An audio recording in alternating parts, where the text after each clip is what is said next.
I'm Pranav from India, now settled in Sydney, New South Wales. I'm 30, sorry, how old I am? I born in 88. Born in 88. 88? 88, so that's 37. Okay, let's start again. Hi, I'm Cooper, I'm 25 and I'm from Sydney. Hi, my name is Yifan Yao and I'm 32 years old. I'm from Melbourne. My name is Zemin Zhu. I'm 37 years old. I'm from Sydney. I'm in the APL Million final table, main event final table. Hello, my name is Igor. I'm originally from Brazil, based in Adelaide. I'm 27 years old, and I'm on the final table of the APL Millions main event, and I'm going to win this for my son. Hi, I'm Matthew Carlson. I'm 36 years old. I'm from New Zealand, and I'm on the APL Million final table. I'm David Bowen. I'm 43 years old. I'm from Launceston, Tasmania, and I'm on the APL Million final table. I'm Perry Langley. I'm 60. I'm from Brisbane, and I'm on the final table of the APL Millions main event. Hi, I'm Pranav Bhatt from India, now settled in Sydney, New South Wales. I'm 37 years of old, and I am on APL Million main event final table 2025. Hi, I am Wei Zhu. I'm from Sydney. I'm 50 years old. I'm on the APL Million, sorry. That's all right, APL Million main event final. Main event table now. Awesome. Did you say you're 50? Yes. Thanks. No one believes Why me. are you playing the main event? You could have played the Masters. Masters. The 50 years and older event, yeah? Oh, I didn't know. Next year maybe. One bullet this year. Very lucky for me. I bagged about 104k, and yeah, it's smooth sailed pretty much all the way to the final table. Didn't really get in too many big spots. Yeah. I bought 4 times, and this is the first time to play APL, and I'm so running so hot, and it's so lucky to play in the final table and play with so many good players. That is my pressure. Thanks a lot. I played 4 bullet, and I backed twice for the day 1. Yeah, I fired 1 bullet, bagged 60k, 2 standing stack, ran really poor, but I mean, I was in for 1 bullet, so it's pretty good. Last year I was in for 8-9 bullets and couldn't make day 2, so pretty happy with that. Just 2 bullets and got through on the second. All right, bullets this year, it's 7 or 8, I can't remember, I lost count. Involved some tickets that I won, I think 1, and others that I bought and parlayed some PTCs, and I think with the very last entry I had to put in $15 cash. Ecstatic to make day 2 because last year I fired 9 bullets and didn't make day 2. So improvement. Well, the top 24 of a recent season got to play off for a ticket, and I won that. I took out pretty much everyone on the final table, so I did pretty well on that. And the rest is history. I turned up here, I had a good day yesterday, well, day before yesterday now, and today has been hard graft and my back is hating me, or has been for the last couple of days, but I've made final table and yee-haw. I fired 3 bullets. I didn't able to bag on the first 2. On the third one, I have bagged around 218k, and that would have been enough. Yeah. Yeah, I fired 6 bullets in total. It wasn't until last flight with the last bullet I get through to day 2. Yeah, so I'm here now.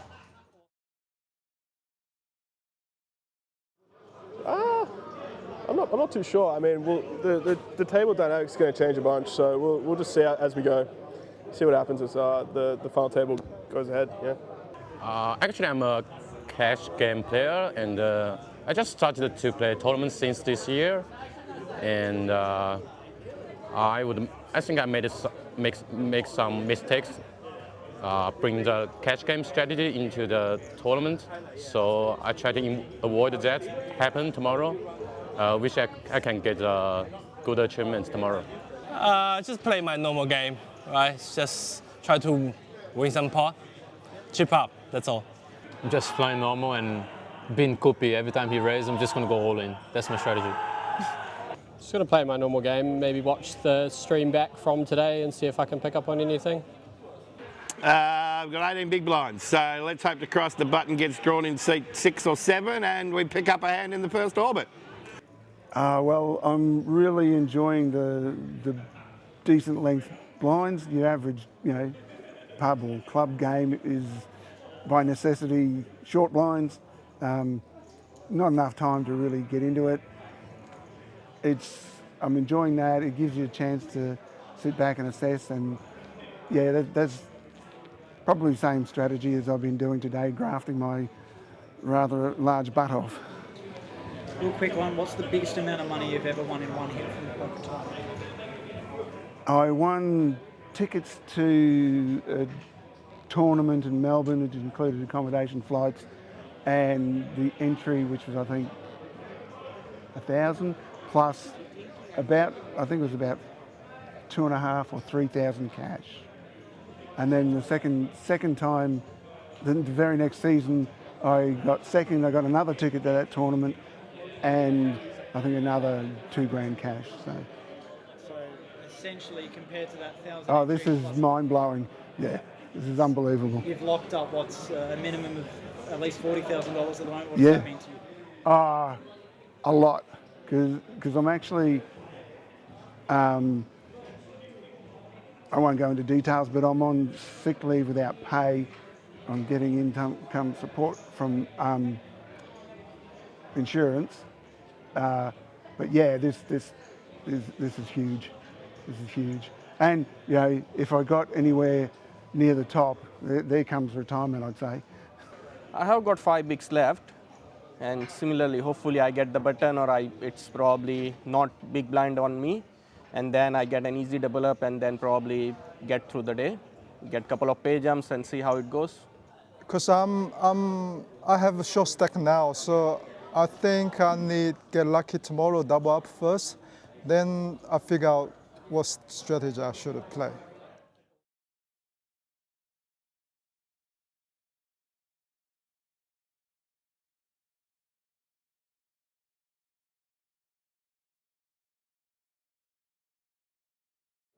It'd be pretty cool to have a banner. I have a lot of friends up there, Hassan, man, Sean, and others as well, Kia. It'd be pretty cool to be up there. It'd be pretty honourable.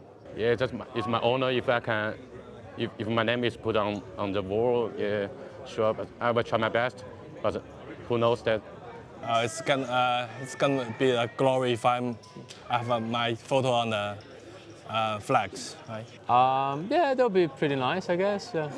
I mean, I've already won, so they're playing for second. So yeah, I'll take that. It'd be nice, but I'm not really about the glory, more just for the money. So yeah. Oh, you probably don't want my ugly face up there, but we might be able to hide it in the corner or something. I don't know, or maybe Chris's Photoshop skills could make me pretty. I don't know. Don't know. I'm lost for words. Yeah, it's just huge. Nothing like this has ever happened before. So, yeah, I'm stunned, over the moon. Yeah. Banners would be nice. I haven't won any APL Million trophy yet, or any APL trophy yet. So first and the big one would be really good. Yep. Yeah, if put my picture on the field, that's definitely honor for me. Also, yeah, the money is good, of course.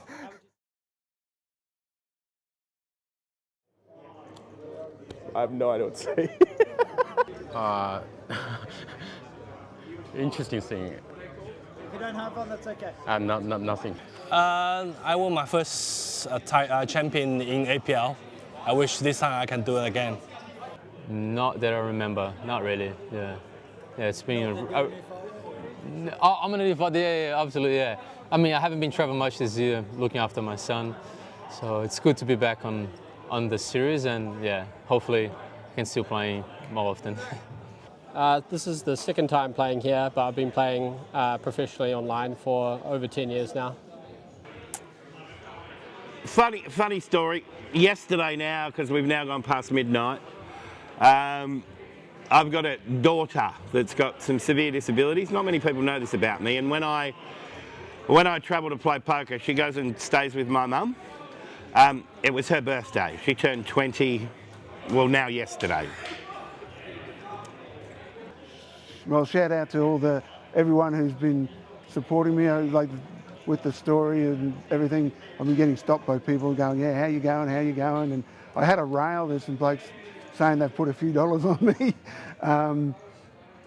Yeah, and all the people, Bluefin have been asking, and you know, Smurf's been keeping them updated and everything. So yeah, that's really good. Fun fact is, in under 18s rugby league, I got put in hospital for the night by Alan Langer. So he was short back then too.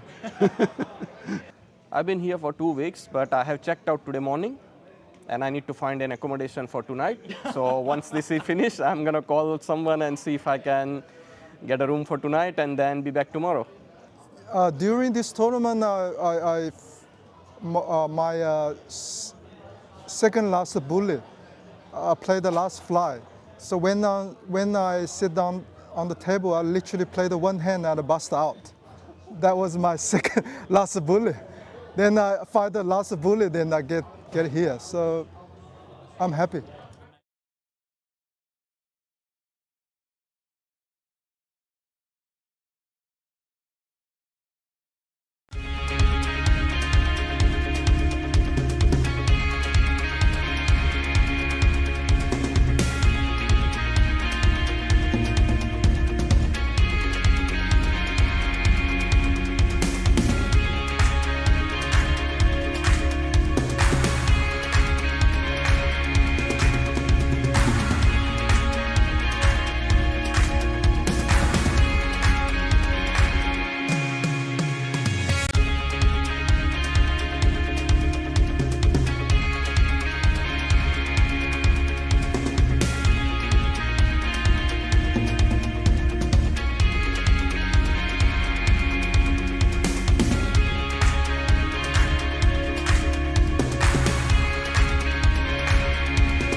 Good afternoon, ladies and gentlemen. Welcome to the final table of your APL Million main event. My name is Jordan Bromley. I'll be taking you all the way through to a winner this evening. Plenty of action underway as we see David with the pocket eight going to kick us off to a race to 800K. And I have a very special guest with us in commentary for at least the first couple of levels. We'll see whether or not he wants to stick around until later. Didier Guerin, welcome. Pleasure to be here, Jordan. What a fantastic opportunity this is to be here for one of the biggest tournaments, or I should say the biggest tournament this year in Australia. So really excited for everyone here. David's kicking off straight away with eights. Trying to have a five big. He's going to let go of the threes. Over to Cooper, waking up with kings in the hijack. Oh, huge. Wow. We have acted immediately. And obviously Cooper is going to be taking this one north, and I don't know. It's going to be tough for David. I mean, look, the jumps are pretty considerable, and he's starting this one with about 20 big blinds, but Perry, Wei Shu, and Pranav are all shorter. What do you think you do here when he gets back to you with 8s? This is so tough. Looking around at the other stacks, David does cover 3 other stacks. So the amount of ICM pressure you're going to have when this is so top heavy, it's quite interesting. You know, what kind of bluffs is Cooper finding here? Hijack versus under the gun immediately. You know, Cooper is going to be one of the more capable players of finding said bluffs. So David's going to be aware of that. It's a tough spot, honestly. I would not want to be in it early. Oh, wow, he jams. Found the jam. Cooper beats him into the Yeah, pot. of course. Tasmania all here today in huge support for David. I know they'll all be screaming for an 8. And unfortunately for David, he's only 15%, given an 8 has already been folded. So just 1 out. Cooper with an opportunity to get us to 8 immediately. No help yet. 5 of hearts. Can he find an 8 ball? Oh my goodness. The 9 of diamonds, and we lose a player immediately. David Bowen out in 9th place, $41,680 for his efforts. Wow.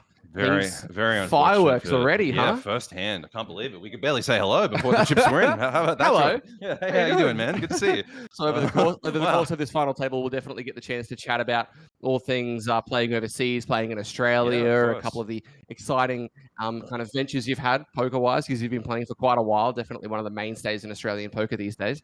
But I think we might just try and stick with the action. Yeah, I mean, when it's like that, we have to focus on the people here today. And what an opportunity it is for all of these people to win $740K or just shy of. That is an incredible first place prize. Yeah, I mean, we've got 3 other players still that have sub 15 big blinds, or 4 of them, actually. Yeah. So, I mean, who knows? We could just have fireworks really, really quickly here. The blinds aren't cheap. The blinds are 200K, 400K. So, and I think we're actually only about 40 minutes away from kicking up as well. So after that, we're going to be heading to that 250, 500 mark, and we'll have to see how that goes from there. Already, Jordan.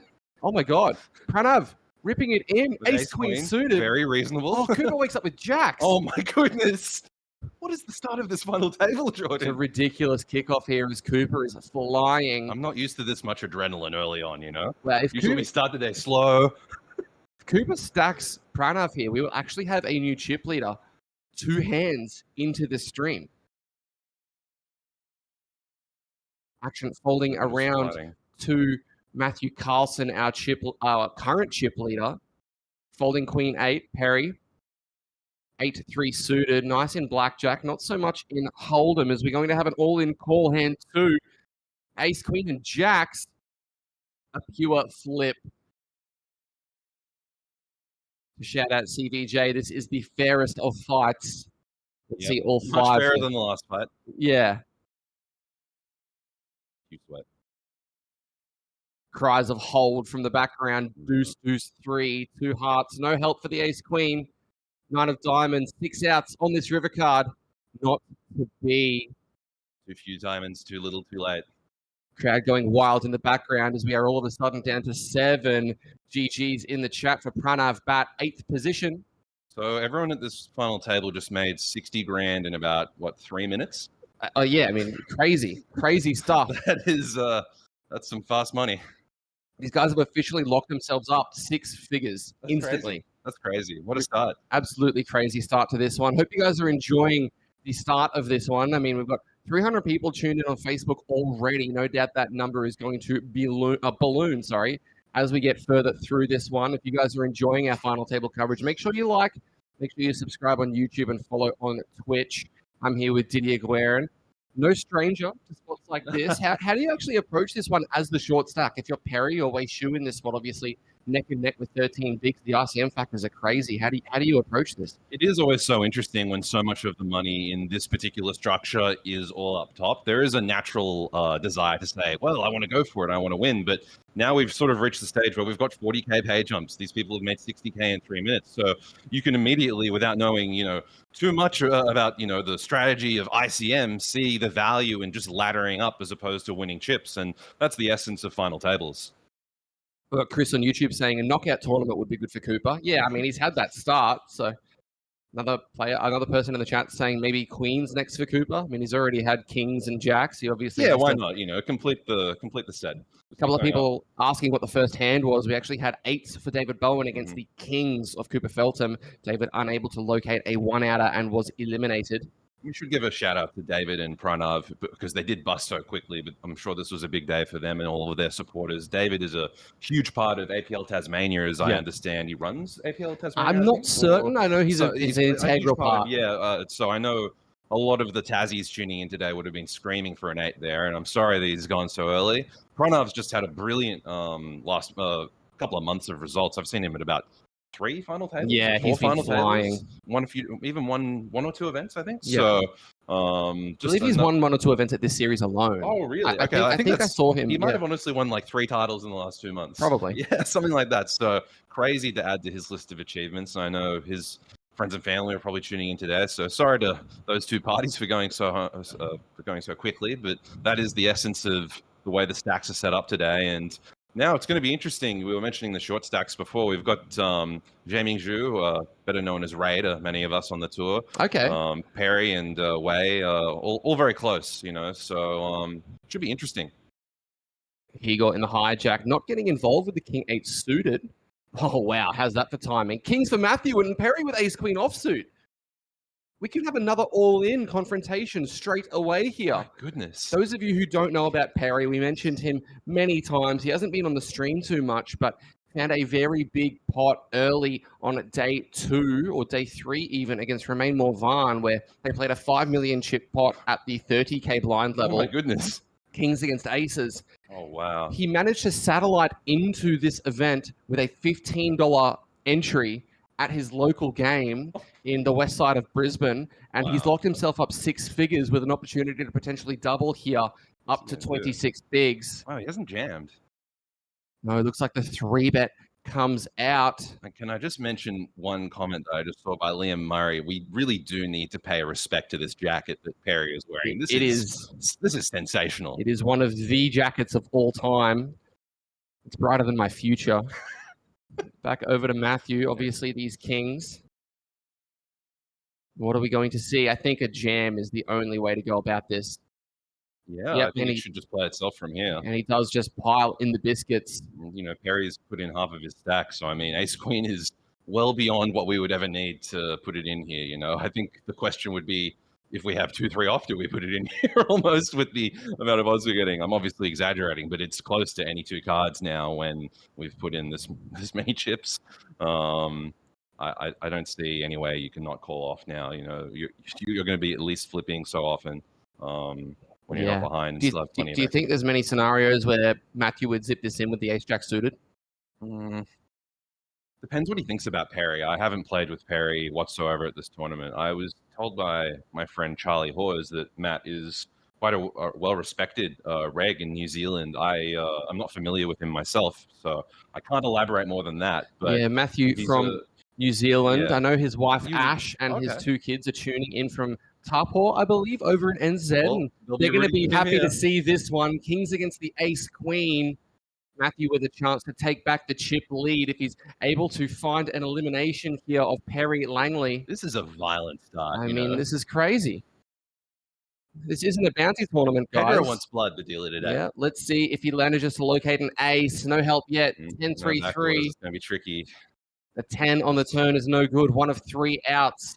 Instead, the 7 of clubs spells GG for Perry Langley, the man from Brisbane, spinning what a story. $15 to $100,000. That could well be the story of the tournament. That's just absolutely unbelievable. And I think what everyone wants to do in poker, and when we look at stories in Australia, that's got to be one of the stories of the year. Like, well done, Perry. That's just fantastic, mate. Joyce Pavish on Facebook saying it's pronounced Topor. Forgive me. I knew I was going to get that wrong. I was trying to remember it, and I was just certain that I was going to get it wrong. I had a very, very quick conversation with Perry immediately after he was eliminated. And I said, mate, congratulations, what a run. And he wasn't disappointed at all. He was absolutely ecstatic. He turned to me and goes, mate, this is effing unbelievable. So, I mean, he finishes in 7th place, but I don't think there's a happier man in the room right now than Perry Langley. Brought us plenty of entertainment over the course of the main event. And what a story. story that'll be spoken about for a long time to come, I think. It's similar to the Shireen story from the Aussie Millions, where Shireen managed to turn 120 bucks into 1.6 million. Do you know, I actually played day 3 of the Aussie Millions with Shireen that year that he won. Wow. Dude, he was like an hour and a half late for day 3. It was Really? incredible, yeah. We were playing, you know, all these super pros on the table, and Shireen just came and he was like, oh, this is my bag. And they're like, oh, ID, sir. And he was like, oh, crap, I've left it in the car. No. Like, nothing was going right for him at the start. And then he busted me and another pro in like a huge 3-way all-in with like kings, queens, and jacks or something like that. I tuned in the next day, and there he is, heads up, making an incredible call. Making one of the sickest heroes of all time. Looks like Ray. Is it Ray Ximing Xu? I believe so, yeah. Right. I hope I'm getting that right. He plays at so many of the series, and he just loves poker. Finds the raise with the ace-10 suited up to 800,000. He found Yao. 33 big blinds to start.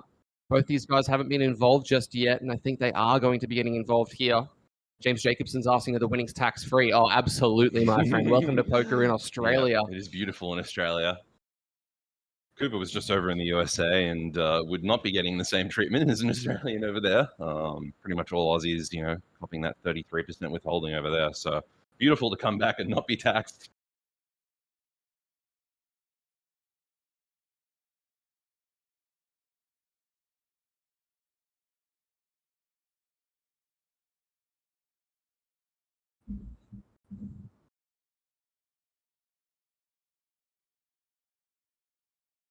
Queen Jack finding top pair. See if Ximing Xu is going to want to fire at this one. As I've just received word that the table stand is having some issues, guys. Give me a moment. I'll work on fixing that.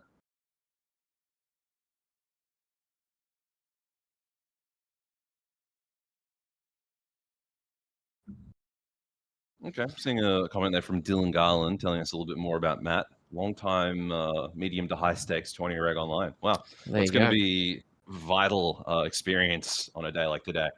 Yeah, had a brief chat to Hamish Crawshaw on the break. Obviously, we saw Hamish running deep in the Jack Star. And yeah, he had a lot of really nice words to say about him, and he's excited to see him have a potential result here. We have some cool communities tuning in today. We've already mentioned Tasmania. We've got, I hope, a lot of Brazilians coming in for Igor. Oh, absolutely. As well. We're going to see some Vamosas in the chat if Igor spins up a stack, I'm sure. Yeah. Ximing. This king, probably a card he may consider barreling to get folds from 8, some weak queen X. What do you think? Yep, quite an interesting spot. You could sort of go either way here, depending on what you think of the opponent. Did play a little bit with Yifan myself on day 3, and he likes to battle. I can say that. So he could be a little stickier than most, but generally speaking, is going to be a better card for Ray or Ximing's range. Yeah, and he does fire the barrel. 1.4 million, good for almost half pot. What are we doing now with the Queen Jack of clubs? We do not have any hearts in our hand, which is nice if you're witnessing a turn barrel, because you kind of want to unblock the barrel cards that your opponent could have if you want to continue. So this Queen Jack, obviously the Jack itself is not the best one to have, but I still think you're going to want to continue for one more against this half pot size, though it is scary given the SPR that Ray is left behind. Always good to consider like what is the best part of your calling range here. You know, obviously it would be a dream to turn king queen, but what are we doing when that doesn't happen? What are we doing when we don't flop a set or 2 pair?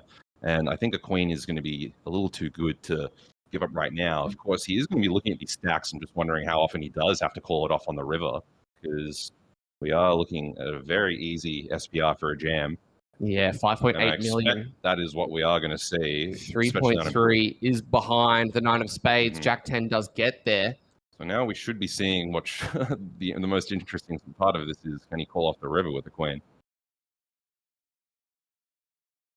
Josh Baraba saying, hi, Dids. Hi, Jordan. Let's go, Coop. Yep. Let us know in the chat who you guys are cheering for. And also, I know that we mentioned that there was going to be a pretty large Brazil fan base that's going to be cheering on Igor. Let us know where you're watching from. Always like to know whereabouts in the world we're getting viewers in from. Obviously, YouTube is a bit of a new soiree for us this year. We have sorted out the Play APL YouTube account. So if anybody's tuning in, let us know whereabouts you're watching from. Are we going to see the follow through on this river? We often talk about. We are, but we'll see. Yeah, we often talk about whether or not we want to have certain suits in our hand when going for it. Ace 10 is one of the back doors on the flop. I think in theory you'd rather take the club variety. He might leave a chip behind as well. Yeah. Do the practical jam. Sarah Feltham says, "Come on, Coops, watching from school. Don't tell anyone as the white flag is waved." Oh, wow. He's just given up. Okay. And Ray slides down the counts to be our shorty.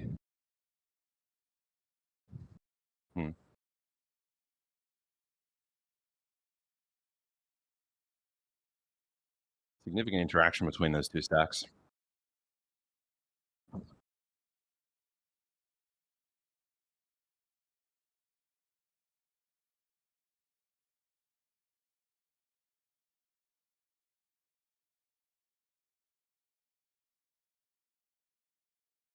Somebody talking about Shawsy. I don't know, people have been tuning into the earlier streams. We'd love to see that. Have you ever watched Shawsy? What's that? It's a TV show about Canadian ice hockey. It's amazing. It's fantastic. Never seen it myself. Oh, you got to watch it. It's so good. Powerful. A couple of people tuning in from Adelaide, Sydney, studying mathematics at Sydney Uni, Perth.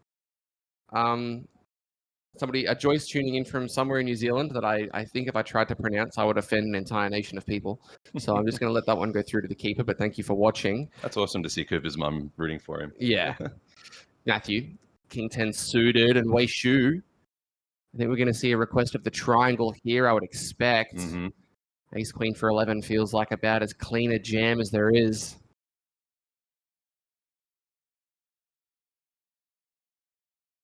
Daniel tuning in from WA. Yeah, plenty of different states on show here. Obviously, NZ. Fantastic. What a diverse final table. Yifan Yao, originally from China, living in Melbourne. Wei Shu. I think a very easy decision here. Sure, Xi Mingxu has 8.3 big blinds, and wow, that is a fold apparently, as it does go down. I think he's just looked at the big blind and seeing one stack shorter than him made the call that he really wants to ladder and get those two to collide and interact in any way that can possibly see the big blind defend and then maybe just get busted. And it is quite interesting to see. Just so happens that Jaming is dominated by Matt if he does defend. But I probably would have gone for the jam myself there. Yeah, as the jump from 7th to 6th was 44,000, and the jump from 6th to 5th now is a further 50K. So yeah, and we have to expect Matt is going to be the widest opener, obviously, as the chip leader here and an experienced reg. Yeah, so we're looking at a 33 buy-in pay jump, but obviously Matthew and Cooper, Yifan, all thinking about that $700,000 up top. What's the largest FT that you've made as far as money available up top? I know that you played maybe a 25K that you ran relatively deep in, so that's probably one of them, right? Yeah, I basically won the 25K in at TLPT/APT Bankstown at the end of 2023. That was a great day. But I'm trying to think, you thinking of tournament that I've been in general, or like final table that I've made? The final table that you've made. It was probably online. If it's tournament that you've been in general, then it's probably online. The main would be it. It's probably online this year on GG. I made a pretty big final table where it was nearly 600K up top. Right, okay. Yeah, so a little shy of the APL million. But yeah. All right, I've got a third person in here. So what I'm going to do is I'm going to mute my mic. I'm going to let Didier go through this hand for now, and I'm going to get stuff sorted out for our very special guest. Thank you. It is a very special guest. I'll preview that much for our audience. And we've got a jam. Hugo's not going to find anything to call with, unfortunately, but very natural jam with the Queen Jack-O here. So short.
All right, so I've got our two special guests in here now. Everybody say hello to Malcolm Trainer.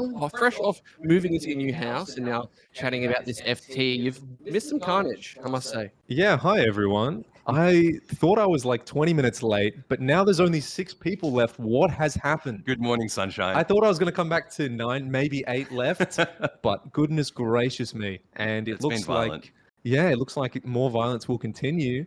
Zaming Zhu with a very jammable hand on the button. And I don't think Hegor's folding this one unless he misreads his cards. All the readers are wrong. Yep, I'm with you there. You've missed some violence, but you're going to see some violence. Yep, beautiful, beautiful. So how many minutes have been played? Has it been about 30, 40?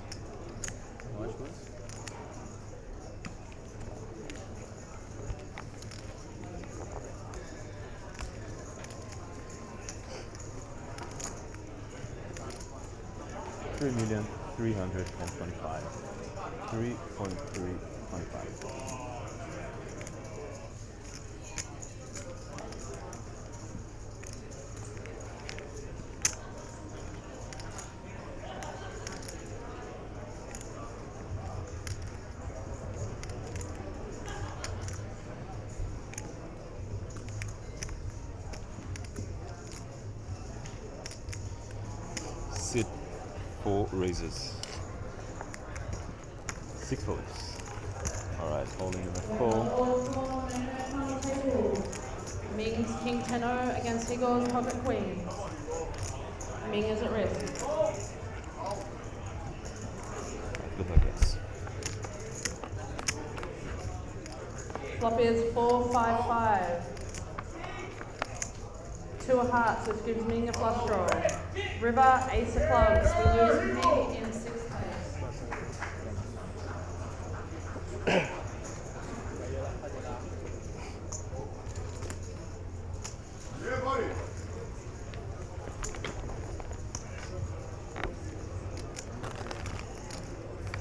How many people pocket go playing? Too many. Kings, queens, jacks. Yeah.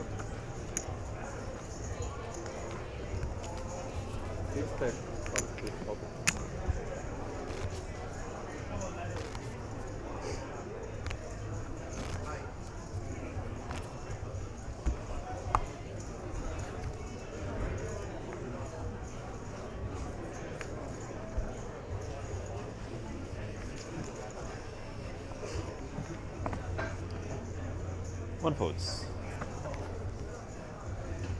2 folds.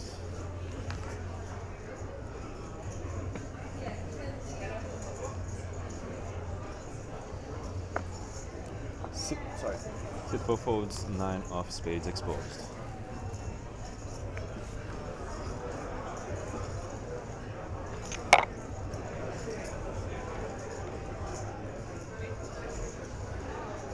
All in.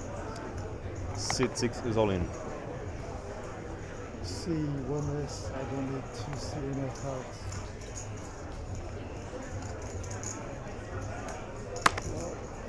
Nine folds.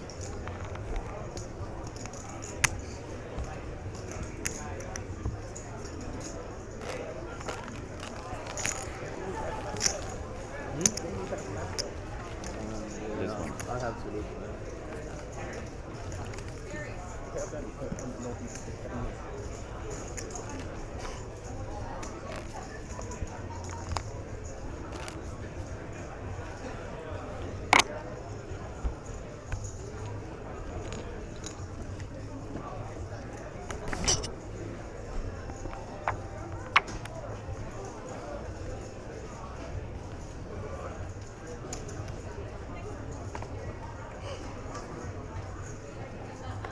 Sit 3 folds. 2 folds. 4 folds.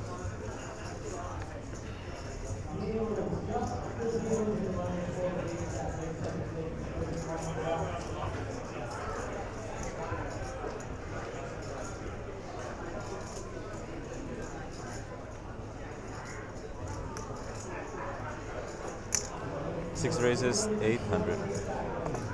All sailors and sailors only to return to the deep stack. All players out of the area, thank you. Sailors, please move up on the table.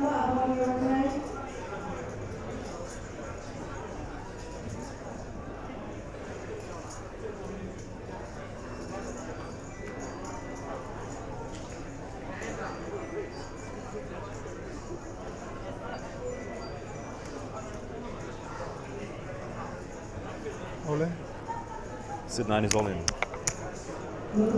Sit 1 folds, all in, and a call. Oh, Jesus. Kings. Thanks.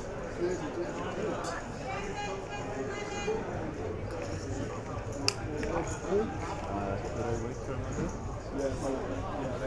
Amanda!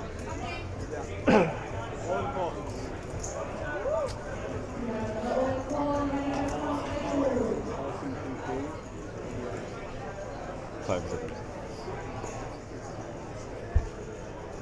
I've got names. Kings Wait. Matt. Matthew has pocket kings against Wade at risk with pocket 5.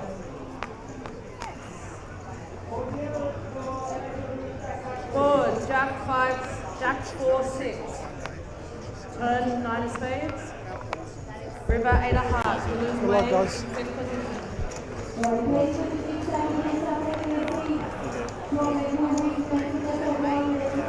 Wait, once you get paid out, if you can come up here and have a word with us after you get paid out. Don't worry.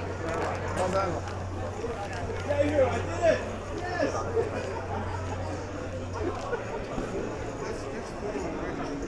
Quite easy final table. I kind of like it. I love it. I'm actually loving the whole 40 minutes. Look, we're just going to check to see if you guys can hear us because things have been running smoothly all week until right now, of course. Seems If you like guys every can- time I hop in the booth, Yeah. something goes awry. Happens to Monk. Oh, we can now. Okay, apparently we can now. Okay. All right. Beautiful. Okay, can you hear all three of us? Boys, just say some stuff. quickly. Testing. Yep. Can you guys hear me? As soon as we could hear you, the table sound went away. Really? Huh.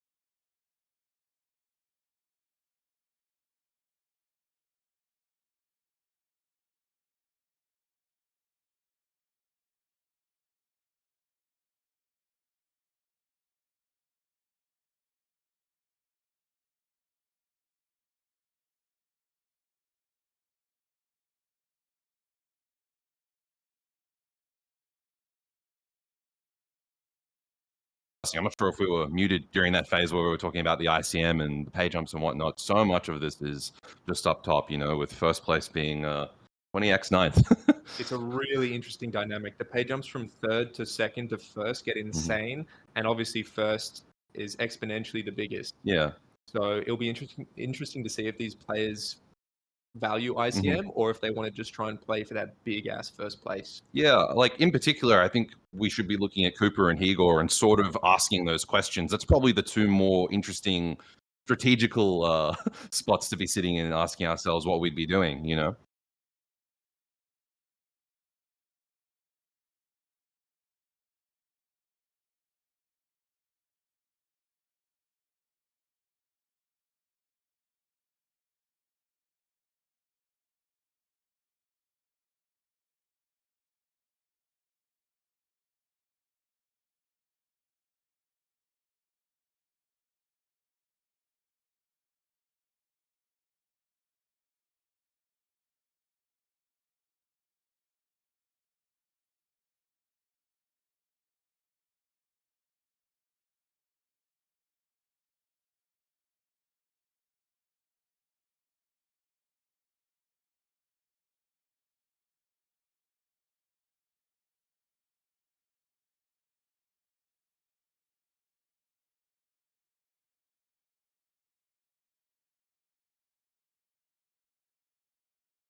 this one? Okay. That's not this one. I'll say that again.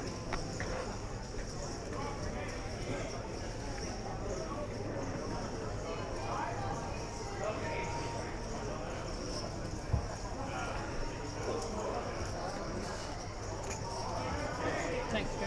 There Good to go?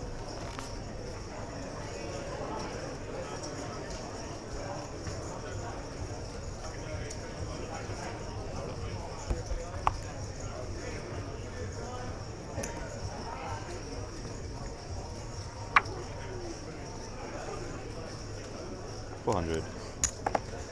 Cooper folds. Like ace 8-0, thankfully. Yeah, like any other real hand you lose to those ones. Exactly.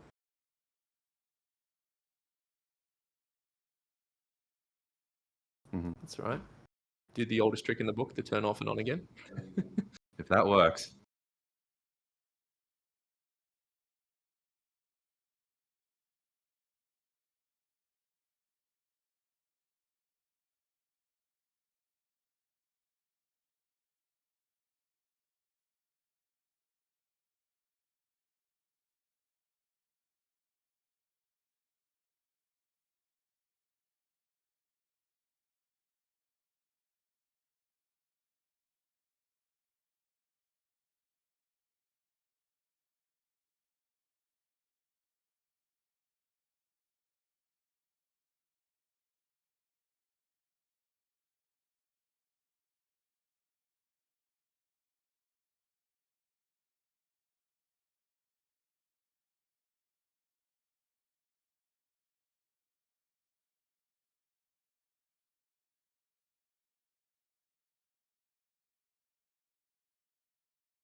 Matt bet 600,000.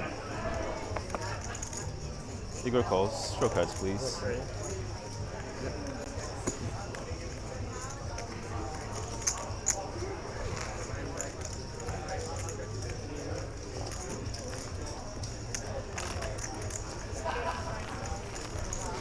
How much are you playing with?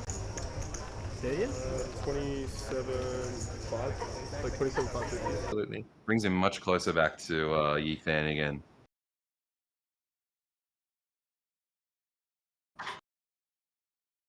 So it says table sounds on. Currently what's happened is, due to the fact that we've got the projectors running, we're running a different display out to those, it's causing an entire echo of drummers everywhere else. Oh. So basically, because that's running out there and we're running it through that for the first time, the sound isn't getting pulled properly through the stream system, which isn't getting streamed through this, which isn't getting done through that. So it's just a whole collection of random mishaps that we don't know why, because in the back end of the stream, everything was running as we were before. But Someone's changed something somewhere. so apparently we can hear you again, no table sound. Look, we're just going to keep rolling, guys. We're very sorry. We don't know what is going on in the background, but hopefully we can figure something out eventually. If we can keep talking and we don't have table sound, look, I don't know, guys. Technology is about as good as it can possibly be these days, and Yifan Yao is our short stack with 16 milli.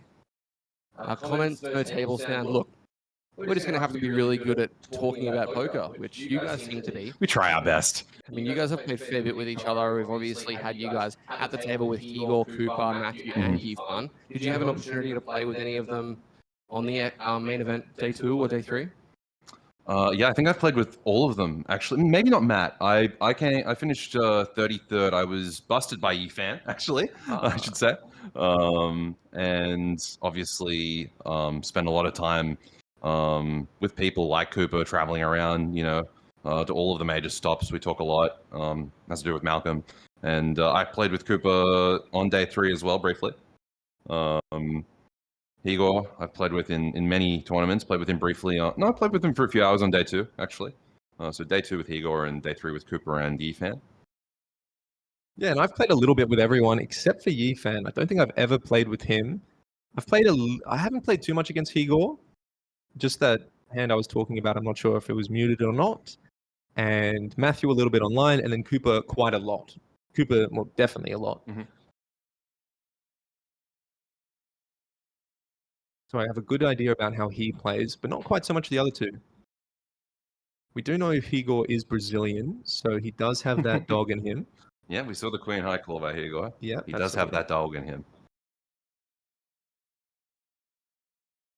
So now apparently I have an echo, which is great, fantastic. Never easy, mate. That's double the Jordan, right? Yeah, double the Jordan.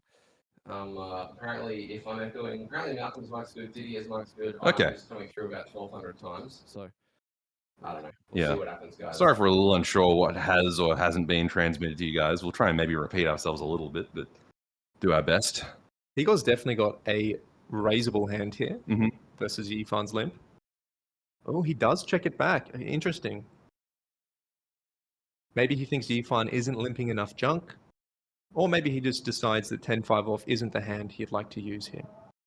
Couple kings and a 9, and this is blind action, which is way outside my pay grade. You guys can see Yifan goes for the check. He has the backdoor spades. Definitely not going to be folding anytime soon. It'll be interesting to see if Igor does stab. He doesn't. 0 equity, no backdoors.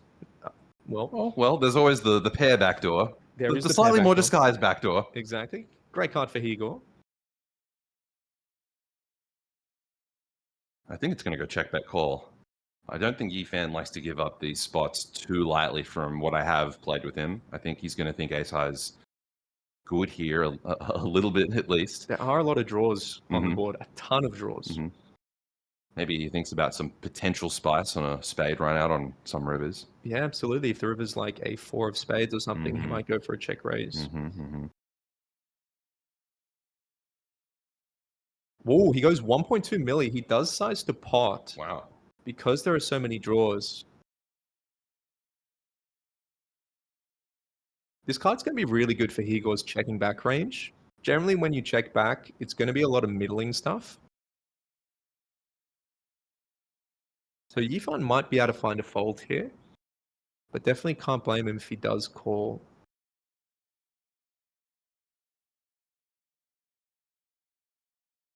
See whether or not Yifan is going to continue, because apparently what's happening is I'm getting picked up through your microphones. So Malcolm, that's what's happening. I'll get you to shuffle that way a little bit if you can, Yeah, Didier. sure. If Malcolm shuffles that way and I shuffle into the middle, hopefully that means we're just going to talk to each other from ages away. No, I meant you go that way. Oh. Go the other way, because the closer we are together, then the more dramas we're going to have. Okay. And Didier successfully predicts that Yifan will peel. Igor doesn't even get into the spot where he decides to get check raised, where he may get check raised on, and he does just check it back. He goes for the big turn size, the big milker, and then just checks it back. All right, so can you guys see the screens all right? We're sitting legit on opposite ends of the universe right now. Much better? Okay, apparently we're good. I can barely see Malcolm. This is great. You can hear his amazing voice. Did you know that he was once in an a cappella trio? Or an a Really? cappella group? No, I did not know that.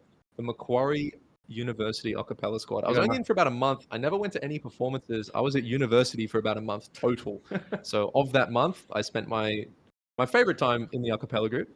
But then I left the uni and dropped out of the a cappella group. Won't ask you to replicate anything right now. I'm No, sure you need to, yeah. rigorously warm up for such a thing, and we couldn't call on you right now to do that. I'm actually a terrible singer. I was just a beatboxer. Okay. Oh, okay. Oh, Well, of course, the beatboxer in the I'll acapella just put group. all 3 microphones in front of you. That and role. we'll just get a beatbox. Yeah, I'm a bit washed up, to be honest. I wonder if Matthew will peel this 7-4 off. No, he does decide to fold. It's one of those hands, actually, in big blind ante, you should be playing a lot looser. Because in a normal tournament or an online tournament, there's probably going to be about 0.5 antes in the middle, but 0.5 big blinds worth of antes in the middle, I should say. But now there's just 1 big blind in the middle, so there's a lot more to fight for. So you generally want to be calling looser hands. Although there is that dilemma that Cooper is going to be should be opening tighter because he's raising into the chip lead, who can apply a lot of pressure on him. So 7 for off is going to be crushed quite a lot versus a tight opening range. So from what we're understanding in the stream and in the comments, everything is sorted as far as our audio. Okay, So we great. can officially start talking about some stuff. Boys, the State of Origin recently just gone. Oh, no. Team NSW. Do you want to talk about that or do you not want to talk No, about actually, it? We can. I think if you look at rounds 2 and 3, great work, Malcolm. You know, Absolutely. strong round 2 and 3. We don't talk about round 1. Yeah, round 1 was something God. else. That's what we expect of a Queensland round. Yeah, I think from a possible 63 points, our entire team got 11 in round 1. So we're not good in the morning. That hard seems to to be do. consistent, you know. Yeah. But of course, whilst we couldn't be victorious, and congrats to the adopted Aussies, finishing in front of Victoria and Queensland is always a secondary goal, which we'll take in our stride. I mean, you know what State of Origin is all about? It's generally all about New South Wales v Queensland. And as far as that goes, we were the victors. Yeah. So that's 2 years in a row, I might add. Yeah, absolutely. That's very important. Of course, I'm sure no one is resenting what we're talking about right now, given that we're just so having to be based in Queensland. Mm-hmm. So Sounds like a loser's mentality to me. Oh yeah, true. We are in Queensland. I did give a lot of banter to the team about coming last, except for Michelle and Nunu. And I walked up to them and I said, I'm not going to give this to you. I value my life too much. I mean, that guy doesn't really know how to lose, does he? Yeah. That's the only time I've seen him lose. 8 of Hearts on the river as this Queen High gets to the river with the best hand. 1.4 million out there. Wonder if we see any chips go in here from Matthew to try and get folds from those King and Queen Highs. I wonder if Cooper will call this because he does beat all of the bluffs. Yeah, he does beat all the bluffs. And we expect King High to check the river a lot as well, just with its showdown value. So I could definitely see it. Yeah, absolutely. But at the same time, if he had a hand like 9-10, 9-7, he does find the call. Nice call there from Cooper. Wow. He's locked in. Beautifully done. Trapping all the way, Cooper was. Couple of people tuning in from Brazil. Let us know whereabouts you guys are watching from. Obviously, Igor Cybel, 18.7 million, representing Brazil. I don't think he's rocking the flag today. He usually does. No, he has his scarf out a lot. Maybe Gary Lynn stole it, though. I see Gary Lynn with that scarf a lot. Out of curiosity, Didier, we had a quick conversation with Krilly and Johan Lees. Oh, you mean Patient Zero? Yes, Patient Zero. Have you had the opportunity to sleep on Krilly's floor? I haven't, but now I'm very intrigued, and I think I need to find my way there before WSOP or something next year. Because I believe, Malcolm, you may have. Yeah, what? You haven't slept on Krilly's floor? No, Everyone slept on Krilly's floor. Clearly a huge whale. Apparently, if you sleep on Krilly's floor, it only leads to good things. Yeah, evidently. Yeah. I mean, I had success last year, and I had slept... What did the floor do for you, Malcolm? I don't know. I think I was here... Oh, it wasn't this series. It wasn't the APL Millions, but it was the Eden's Hill series. Right. And you were winning everything, apparently. Not at the Eden's Hill. I think that was actually a neg series, but at the Townsville series earlier, that's when I had some success. So we've got plenty of members of the Brazil crew in the chat now cheering on Igor. Vamos! Yeah, well, we were talking yesterday about how Gary had slept on Krilly's floor, Johan had, plenty of other people had, and all of them had ended up winning tournaments. So I'm heading over to Macau in about a week's time, and I think I'm going to have to go and sleep on Krilly's floor for at least one night before I fly out. Yeah, I think that's GTO. Yeah. Looks like we're going to miss some graphics here, but we're going to head to a flop. Yeah. No, we aren't. Looks like the cards are getting shuffled and the blinds are getting flicked out. Don't you worry, guys. We will get the cards back up as soon as we can, obviously dealing with a couple of tech issues here and there. And I must thank you guys for coming and chatting with us here, even through the tech issues and not playing the 5K. I really thought I'd see you guys out in the field, but maybe you're a little bit too excited about your boy Coops and Igor out there right now, huh? Yeah, I mean, I was already in Brisbane. I'd planned to be done with the series 2 days ago, but Cooper just had to be selfish and bag a big stack in the main event. So I came back just to support him, and I'm blessed to be here in the commentary. What a privilege. And I was entirely planning on playing the 5K. I just had a massive migraine after I busted on day 3, sort of late yesterday, and said, I'll reg day 2 when I'm feeling a little bit better. By that point, Cooper and Igor have made the FT, and I'm just so invested in this that I really wanted to see what was happening. And obviously having the opportunity to be here with you two to call this is great, and it's a lot of fun. So yeah, throw us any comments you have in the chat if you have any questions or comments. We're all here to hear it all. Yeah, Didier with the migraine, but to be honest, mate, with a head like that, I'm not surprised. If you guys have any questions in the chat for either Malcolm or Didier. Oh boy, I set myself up there, didn't I? Yeah, you really did. Yeah, just leave you the alley-oop. Yeah, look, I talk crap for a living. I mean, it's kind of like... I tuned in last night, yeah, I heard. Yeah, I mean, hope you guys enjoyed the coverage we had with Johan and Krilly. Nothing but nonsense spoken at the death hours of the night last night. Four-handed, average stack is hovering around that 40 big blind mark, so pretty ridiculously deep FT now compared to where we were earlier.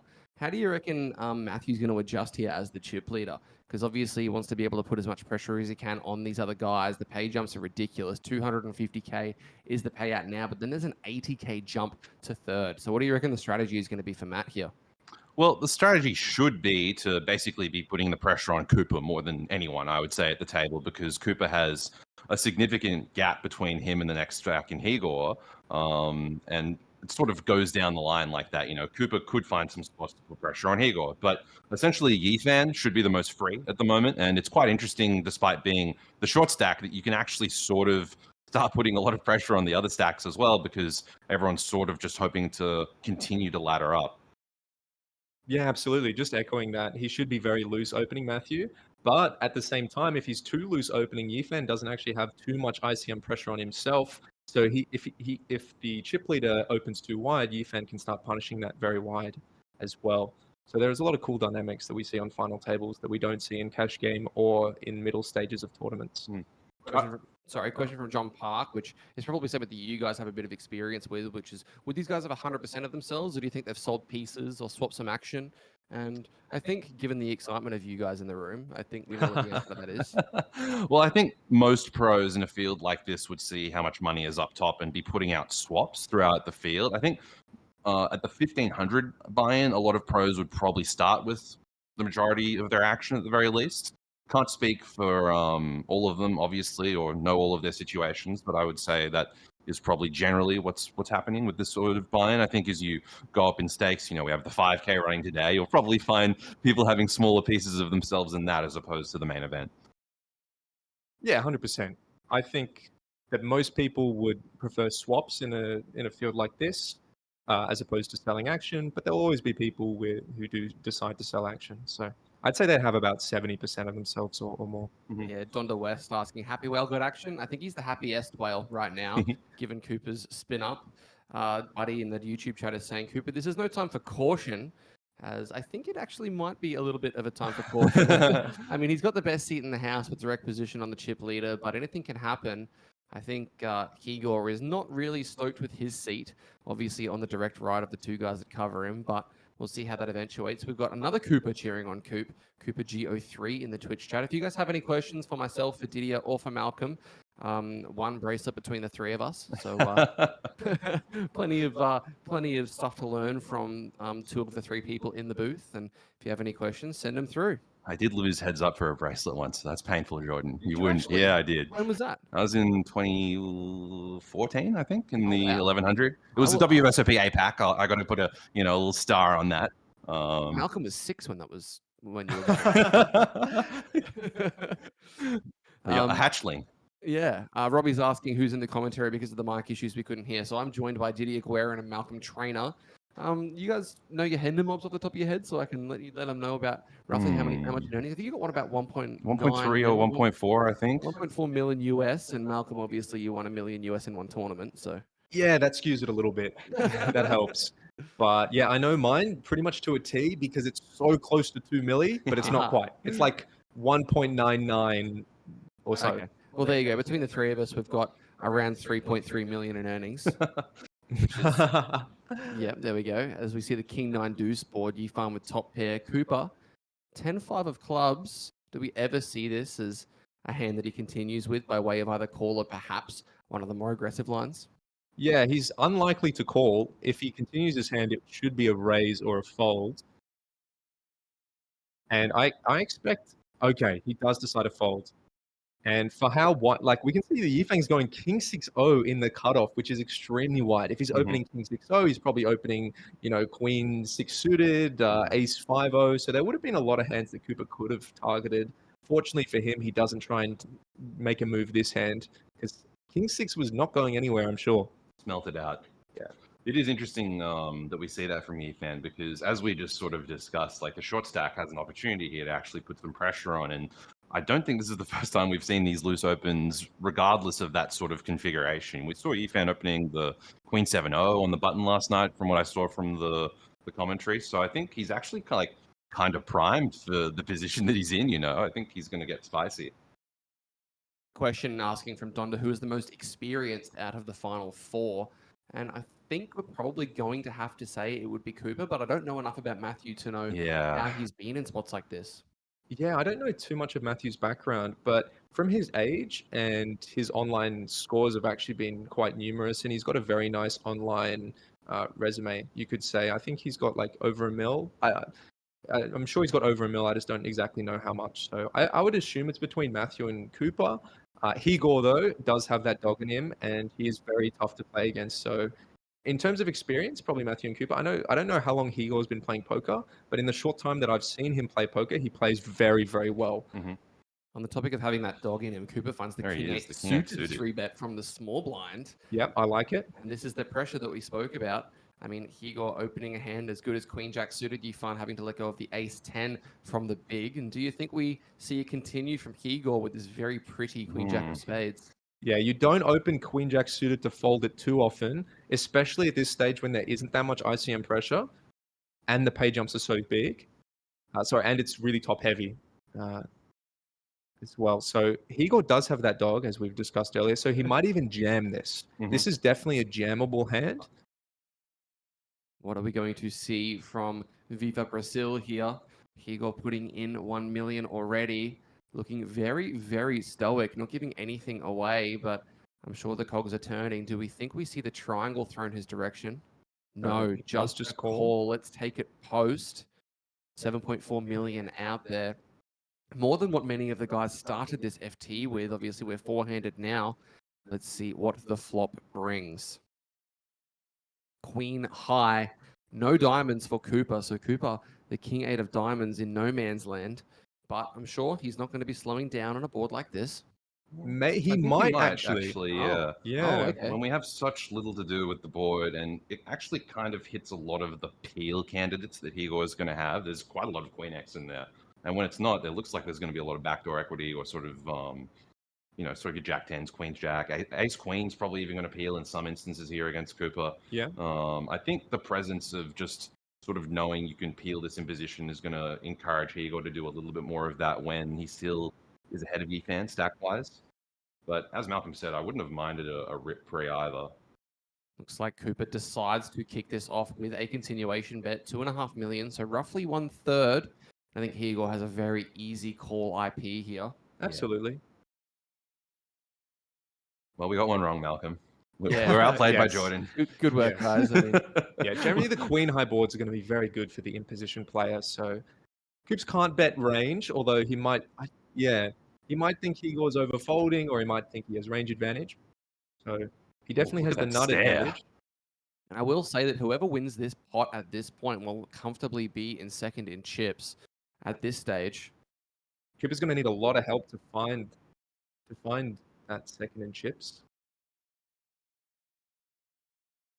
Looks like the 7 of clubs, double flush drawer, and we talk about combos, and we talk about the suited variant of cards that you want to have to double barrel. Diamonds obviously not interacting with this board at all. Do you think this is a decent enough candidate? I would personally be giving this one up. You have so many better candidates to bluff, such as clubs or hearts yourself, or like ace-king blocking ace-queen and king-queen. Also, you block the 8, and 8 is going to be one of those hands where Higor might have pocket 8s that he calls on the flop and then would fold on the turn. So you want to generally barrel hands with equity or good blockers. You agree, Didier? Yeah, absolutely. I mean, I probably would have given up the flop immediately for pretty much all the reasons Malcolm just mentioned. I think it's a little loose by Cooper on the flop, if I'm honest.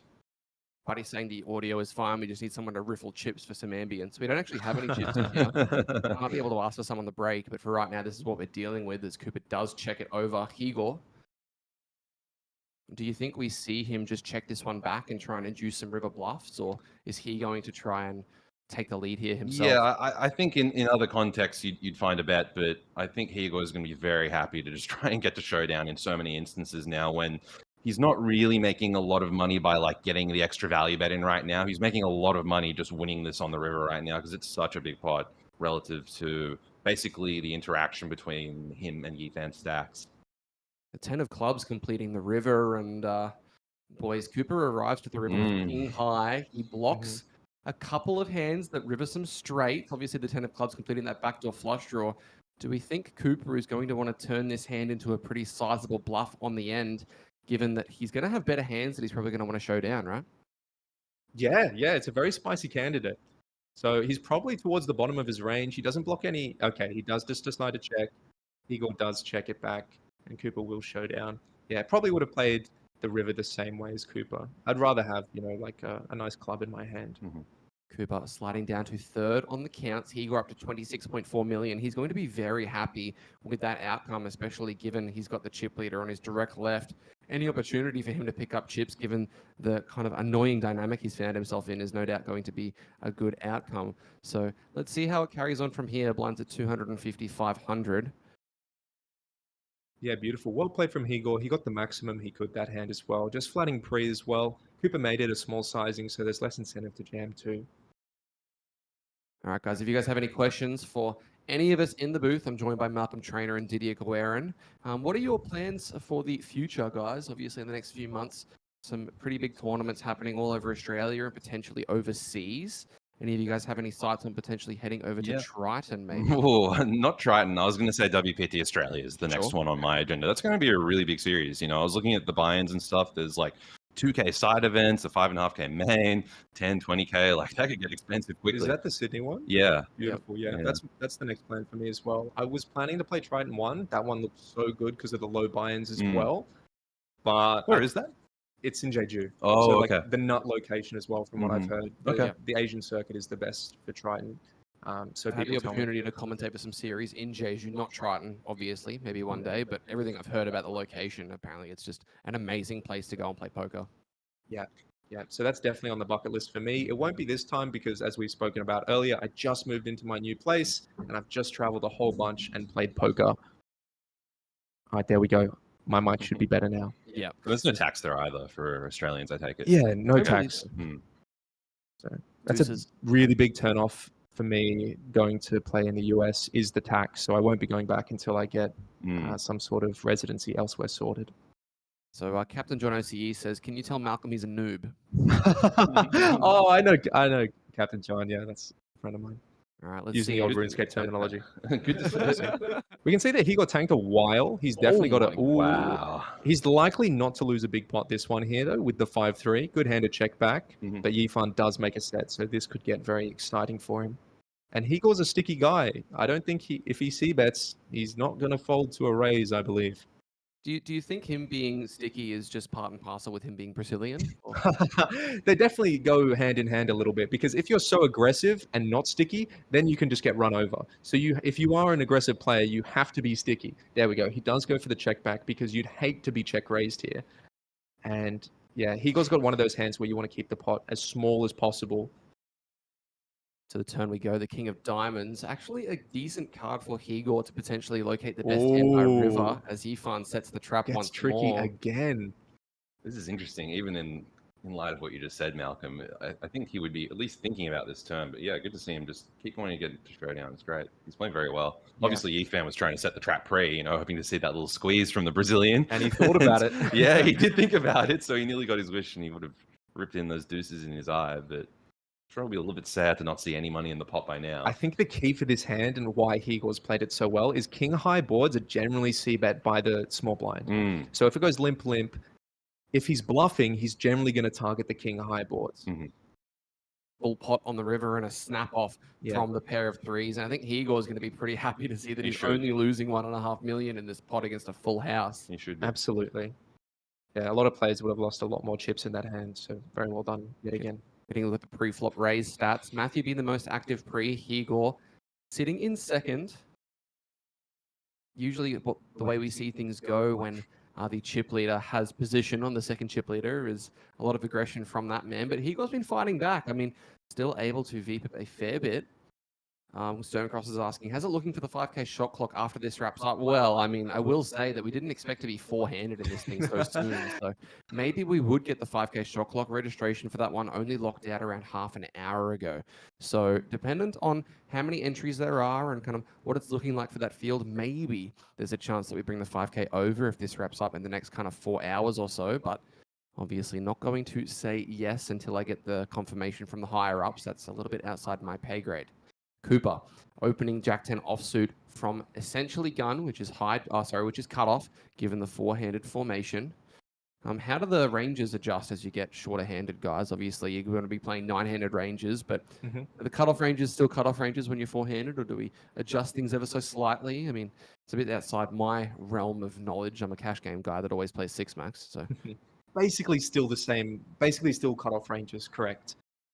Except for the part of the big blind ante, as I talked about a little bit earlier, you want to be going a bit looser. And it'll be interesting to see what Higor does here. I imagine he would call because 3-bet folding ace-10 suited would be horrible if Cooper did have a hand like, ace-5 suited. Plus, you get to keep in worse hands like Jack 10 off, which you dominate. Very well said. Over to Matthew with natural 9. Looks like he is feeling like he wants to come along as well. So the top 3 stacks heading to a flop, 3.5 million out there. 8 of hearts in the window, 7 deuce behind. And it's actually interesting. I mean, both Matthew and Cooper with a gut shot, neither of them with the best hand though. Higor, 2 overs, backdoor nut flush draw. I think we'll see Cooper probably continue though with this gutter and 2 overs. It's an interesting one. You really don't want to get check raised off your equity here with Jack 10. So if you had Jack 10 of hearts, for example, that's much more comfortable calling a check raise. So Jack 10 off, no backdoor suit, you might see him check back, and he does. Good call. To a turn card we go, which is a 3. Ooh, I imagine Matthew's going to win this hand. Just such a nice card for him to bet on the turn, and then on almost all rivers, he's a really nice bluff candidate. Yep, I agree again. This is just so nice for the big blind now. I think when he saw that flop, he wasn't anticipating much, but now it's almost the gin card here. You know, we have all of the hands that you could possibly want to be fearful of from the big blind still live, and seeing no aggression on the flop is going to be very favorable to him, just taking this down almost immediately. But I think it's going to be interesting whether or not Cooper finds one. Yeah, it looks like that bet does get fired in from Matthew. 30% equity with his open ender, and I wondered how much he fires in. It looks like half pot, so 1.8 million. Do we think we see a continue here from the gutter and 2 overs? Yes, I would. Yeah, in it goes, and that's going to... He was going to see this later and think, well, I had the right plan, but just kind of didn't go my way. Yeah, even though he has the best raw hand. Wow, what a river. Very interesting river card. I mean, Matthew arrived at the river with 5 high, but the 5 of spades. Maybe an idea, 7.1 million out there. How much pressure is he going to be able to apply to Cooper? Yeah, I think this is going to go bet call. How large of a bet, though? That's the question. The trouble is, I think it's got to be quite big. Yeah. Because the 10 on the river does hit a bunch of hands that Cooper's going to have. So if you do have value, you need to say you have 2 pair or better, or that you river to 10. So I think the bet needs to be chunky. I was thinking maybe just under pot, but I could see an argument for more. I think Cooper... Okay, 5.5 million is definitely callable. Yeah. Rivering top pair, I don't expect Cooper to fold. He might have got folds from hands like A7, 7-6 suited maybe, but yeah. Cooper doesn't love it, but he's just going to have to flick it in. He does call. It would be very interesting to see what would happen if he went 10 million. Yeah. Then Cooper would have been put in the absolute blender.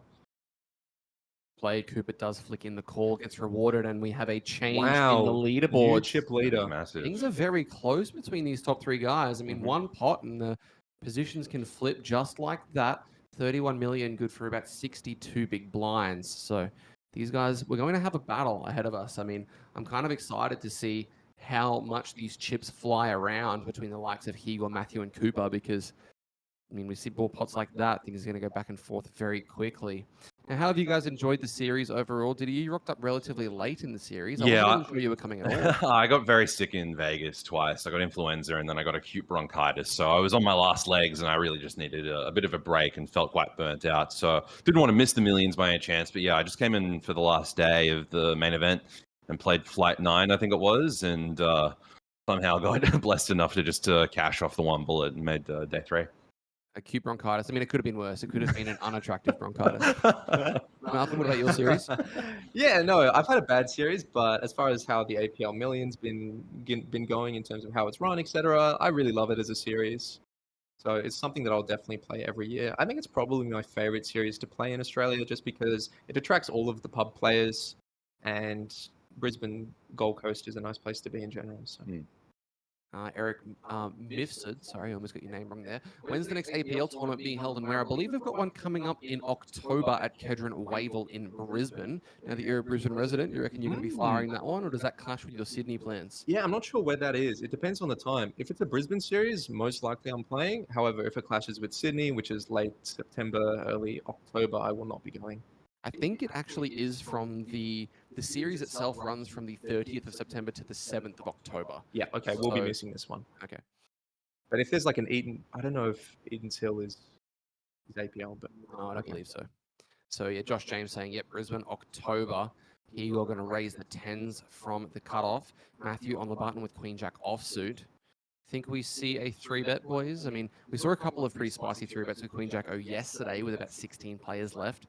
I wonder if this is going to qualify. I would have said yes for sure. I mean, you can see him reaching for chips now, so I'll say yes. But I was going to say definitely when he was the chip leader, but obviously things have changed a little bit, obviously, with him losing that. Cooper's still in the hand as well. So, I mean, I would take it a slightly lower frequency, but I can still see the argument as he can put that ICM pressure back onto Higor, who, of course, is wanting to outlast Yifan.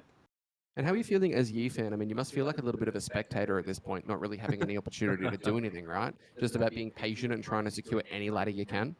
Yeah, I don't think Yifan minds it at all. Like, you make money by folding and just having other people battle each other. You know, if they bust each other out, it's great for you. He was You probably get a free screaming 80K. internally when they went 3-way in that other hand. Yeah, If he absolutely. had to go, Just some please. double Yeah. KO would be crazy. But I don't think Yifan's the kind of guy who just likes to sit back and let it happen. I think he tries to get in the mix as much as possible. So I think he's just looking for any excuse to be involved in a hand, really.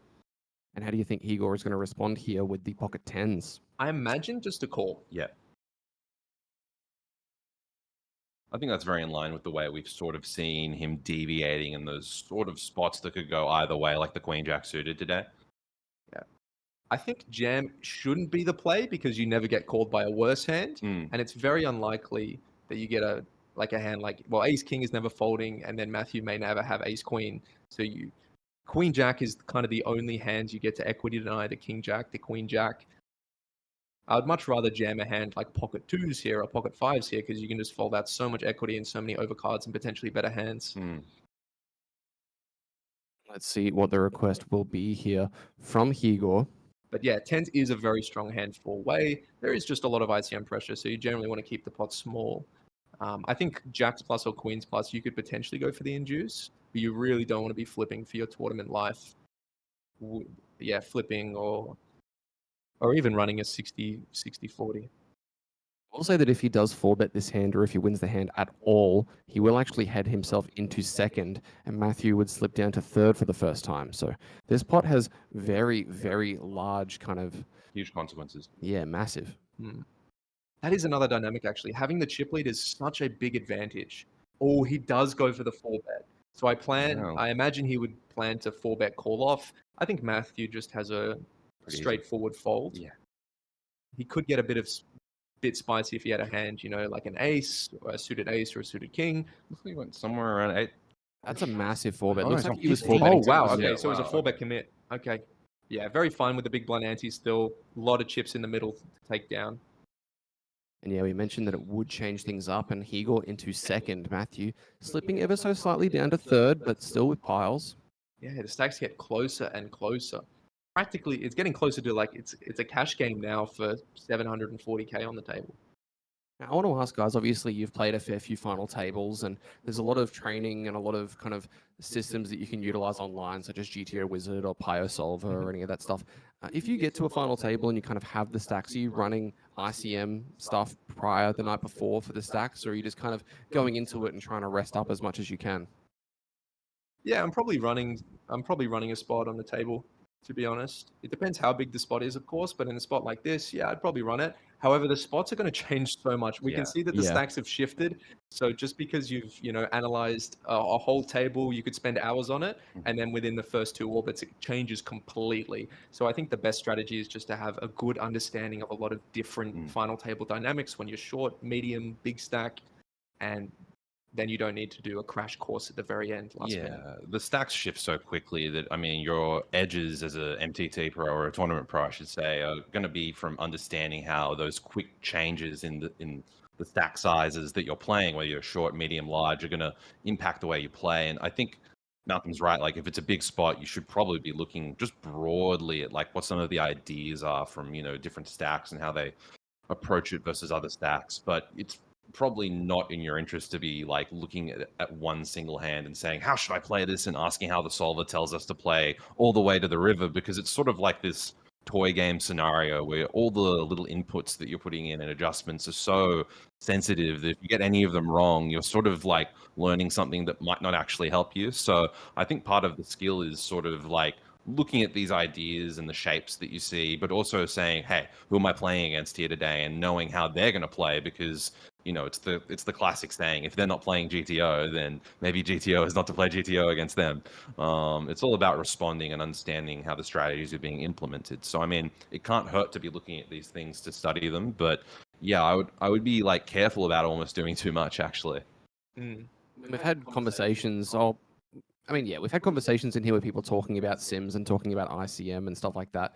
And a few people have kind of brought up the fact that technically ICM sims are never really going to be solved. There's so many different things I think that's fair. need to potentially look at. Like, if you're actually solving an ICM sim appropriately, you would need to solve the entire tournament. Exactly. So in what universe is that going to be the case? So that's kind of, tournaments in that sense are kind of always going to be a bit of a spot where the machines are never always going to be taking over. Like, sure, we've had bots online and we've stuff like that, but do you think it's still kind of the purest form of poker moving forward? Or have you ever played cash games or anything, Dids? I know you're mainly playing tournaments. But... Well, no, I would say like mainly played cash for a long time throughout like the previous decade, and have certainly, I think as Johan coined it last night, come over to the dark side. I have to admit, like, my personal motivation was, not having a lot to do during the pandemic and tournaments being more accessible online, and seeing one of my best friends in the world come second in the WSOP main event was really, really inspiring. Sort of gives you a vibe when you study with someone so often and see them do so well. You kind of ask yourself, well, we talk about these things and I sort of understand what he's saying most of the time. Maybe I can do this. And I think it's, I think honestly, Cooper would have a similar experience with Malcolm. Not to put him on the spot, but I know how much Cooper was just like over the moon to watch you win your bracelet, and the things he was saying, the way he looked up to you as someone who he studied with, I think has had a huge impact on him, and he might be feeling the same way today now, looking at how well he's done. Do you know what Cooper's biggest score is, roughly? Yeah, it was 160 US before this. Okay, so he's already, I think it's probably close, 250 AUD to 160. It's getting very close. The next ladder would definitely be his best. Yeah, okay, wow. Including tax, I think this is his, including the tax, it's his biggest score right now. Oh, yeah. And of course, Igor, I think he chopped the APO main event with us and got a good deal there to give us the trophy, from what I understand. For a couple hundred, right? Yeah, how much was it? Yeah, I can't remember the I think it was 230, I believe it was. Yeah. I think so. Anyway, we'll get back to chatting about Cooper on the rail for you when you won your bracelet, but we've got a hand developing here. Ace King for Igor locating top pair. Cooper with bottom pair, though it is a board that's going to be a lot better for the imposition player. I don't think Cooper's going to be going anywhere in a hurry. It's very interesting. If Cooper gets the read that Igor chose a big size, it's very easy for people to be imbalanced here. So when you have the big hand, it's very easy to go big. But if you have a bluff like Ace-5, a lot of people tend to go like 800K here and just save themselves the best price. So I don't expect Cooper to fold, to be honest, but it's definitely foldable versus this big size. Obviously, you're never folding 8-5 of diamonds in this spot, right? Correct. No, never. Yeah, never. I could see a fold against this size. Oh, he does pick it up. Small clap for Cooper there. Just picking up on that slight sizing tell, I imagine. Yeah, I think he nailed it. Yeah. So a couple of people confirming that it was actually 260 was the result for Igor. Okay, 260. Yeah. I mean, so he's already into his best score, right? I think they've locked up 250. 250. Okay. He's on the precipice as He's well. on the Two of them are on the precipice. He's right there. We're finding new dynamics. And I imagine this might be Matthew's biggest and also Yifan's biggest. Probably So- would be, yeah, without knowing them, as yeah. well. Yeah. Now, so obviously we were talking about Cooper railing and being there for you to win your bracelet, but also vice versa when you were there railing him in LA for the WSOPC, right? Absolutely, we go tit for tat. It seems like when Cooper does well, I love to be by his side, and I'm often doing badly. And then when I'm doing well, Cooper might be doing badly too. So we kind of take turns. And right now, I'm doing badly. Goodness. Oh my gosh! Wow, this is a setup and a half. Viva Brazil, Higo waking up with aces. And look at the stacks. Oh my gosh, they have nearly identical stacks. We obviously heard about a gigantic pot that was played between Romain Morvan and Perry Langley. Yeah. Deep into day 2, aces v kings. And wow. Oh, that first queen for Cooper just scared me that after could what we have- just that could have been That was the slowest 7 of clubs I've ever seen in my life. Yeah. Time to see who comes out on top of this one. Matthew obviously started this one as the chip leader, but he's potentially at risk at going out 4th here, as I believe he's ever so slightly not covered. And it just adds to it the fact that he just 3-bet bluffed him in the last orbit in these exact positions. They never have it the second time, some say. I mean, sorry, they always have it the second time, and we can see that he does. Now, it is pretty interesting because, like, Higor surely can't use the same size that he just used Yeah, with Higor tens. just So, 4-bet. like, it'll be curious to see what Matt thinks when he sees what I imagine is going to be a much smaller 4-bet. What a dynamic. We've got Noodles in the YouTube chat saying this is worth like 200k. I think it's worth like 200k at least. I mean, this could be the largest It could be worth a lot more, honestly. for Yeah. either of these guys' lives in their poker career. This could be worth potentially. I mean, if it goes well enough for one of them, it could be worth 738,000. Yeah. Should we bet on the size he's finding? I think it's probably worth about 250k because they're already locked up 250, so the maximum it's worth is 490. So it's probably in that 250 mark for about half the chips in play. Yeah, a couple of people in the chat are going wild over this one. Rick Hughes saying, and the winner of the APL 2025 main is dependent on this hand. Correct. Harry saying, does Pedro Very likely. does Pedro have plans at 4? Is he just trying to get this over with? Pedro just wants blood today. Pedro's reputation might be the biggest coming out of this funnel table. To be honest, this pot is going to immediately favor one of these guys, but it's actually a massive spot for Yifan as well. He's been very quiet, and he's about to witness one of these guys fall down to less than one blind. No, yes, he does just decide to 4-bet. Yeah. I think calling here would be a mistake. I agree. It helps being able to see the cards, but Yeah. No, of course. Yeah. I was worried he was going to, but again, I'm curious what size he finds, just because he did 15 million before. 7.4 million, I think, is what we're seeing here, or 7.3. Nope, 7.4 million. Okay, wow, it's a huge difference. Yeah, it's a good size. Well, the last one was practically an all-in. So I imagine that the last one, he's not going to have very many folds at all. This one, he's 4-betting to a size where he could have folds. Mm-hmm. And it'll be very interesting to see whether Matthew jams, clicks, calls. I imagine it's not going to be call. No. Could we see the NAI 5-bet here? Is that something that you'd potentially consider seeing at 56 bigs effective? Yes, you can certainly do it. It's rare, and especially with kings as well. Generally, it's kings is a more all-in hand. Aces is the more clicky hand. Yeah. Although I will say in position, he's probably going to be a little bit more cool about the idea of it. Correct. Let's get you to grab those glasses there for me if you can, Malcolm. Yep, those ones. There's now Matthew weighing the options up. What are we going to see here? The second best hand ever created, but not looking very comfortable against the best hand ever created. Yeah, it grows cooler for Matthew. He's going to need some help here. The only way he might escape this without a king is if he finds the miracle call and then there's an ace on the flop, which is extremely rare. Mm-hmm. A lot of people in Topor back in New Zealand that are sitting on the edge of their seats with this one. Ash and the kids really wanting to see a king appearing. This is such a massive moment. This is the defining pot of the APL Million main event so far. What is the decision Matthew is going to make? Looks like he's reaching a full stack. He clicks. He does do the click. Find the 5-bet click. There you go, Jordan. Another great call. Yeah. He's finding these spots, this old mate. Yeah. And now it's interesting to see what Higor actually does. Yeah, because now Higor can actually flat. Yeah. Yeah, because the other guy only has aces, kings, bluff, or ace king. I don't think I don't mind flat. And I don't think it's ace king very often at all. it's very hard for someone to put in almost half their stack with a bluff. And is there any universe where if Igor does find the rip, that Matthew could potentially... No. You can't. What bluffs is he taking for the 6-bet jam here? Well, he can still have Especially ace king for like in terms of like just a value shove, really. Yeah, same with queens. Yeah. Even though queens would probably elect to call this spot, yeah, you should definitely still play this way with ace king suited. Benji saying that one ace has been folded. Fisherman's asking for the flop to be ace king deuce. You sicko. He wants more blood than there's already out there. Yeah. Pedro's doing his best, man. Yeah, people have been asking for drinks to the feature table. I think we're going to need a cleanup on the feature table because I think Matthew's going to be ill. There will be blood. There definitely will be, but it's a matter of whether or not Igor is going to continue with a call or whether or not we're going to see more chips piled in.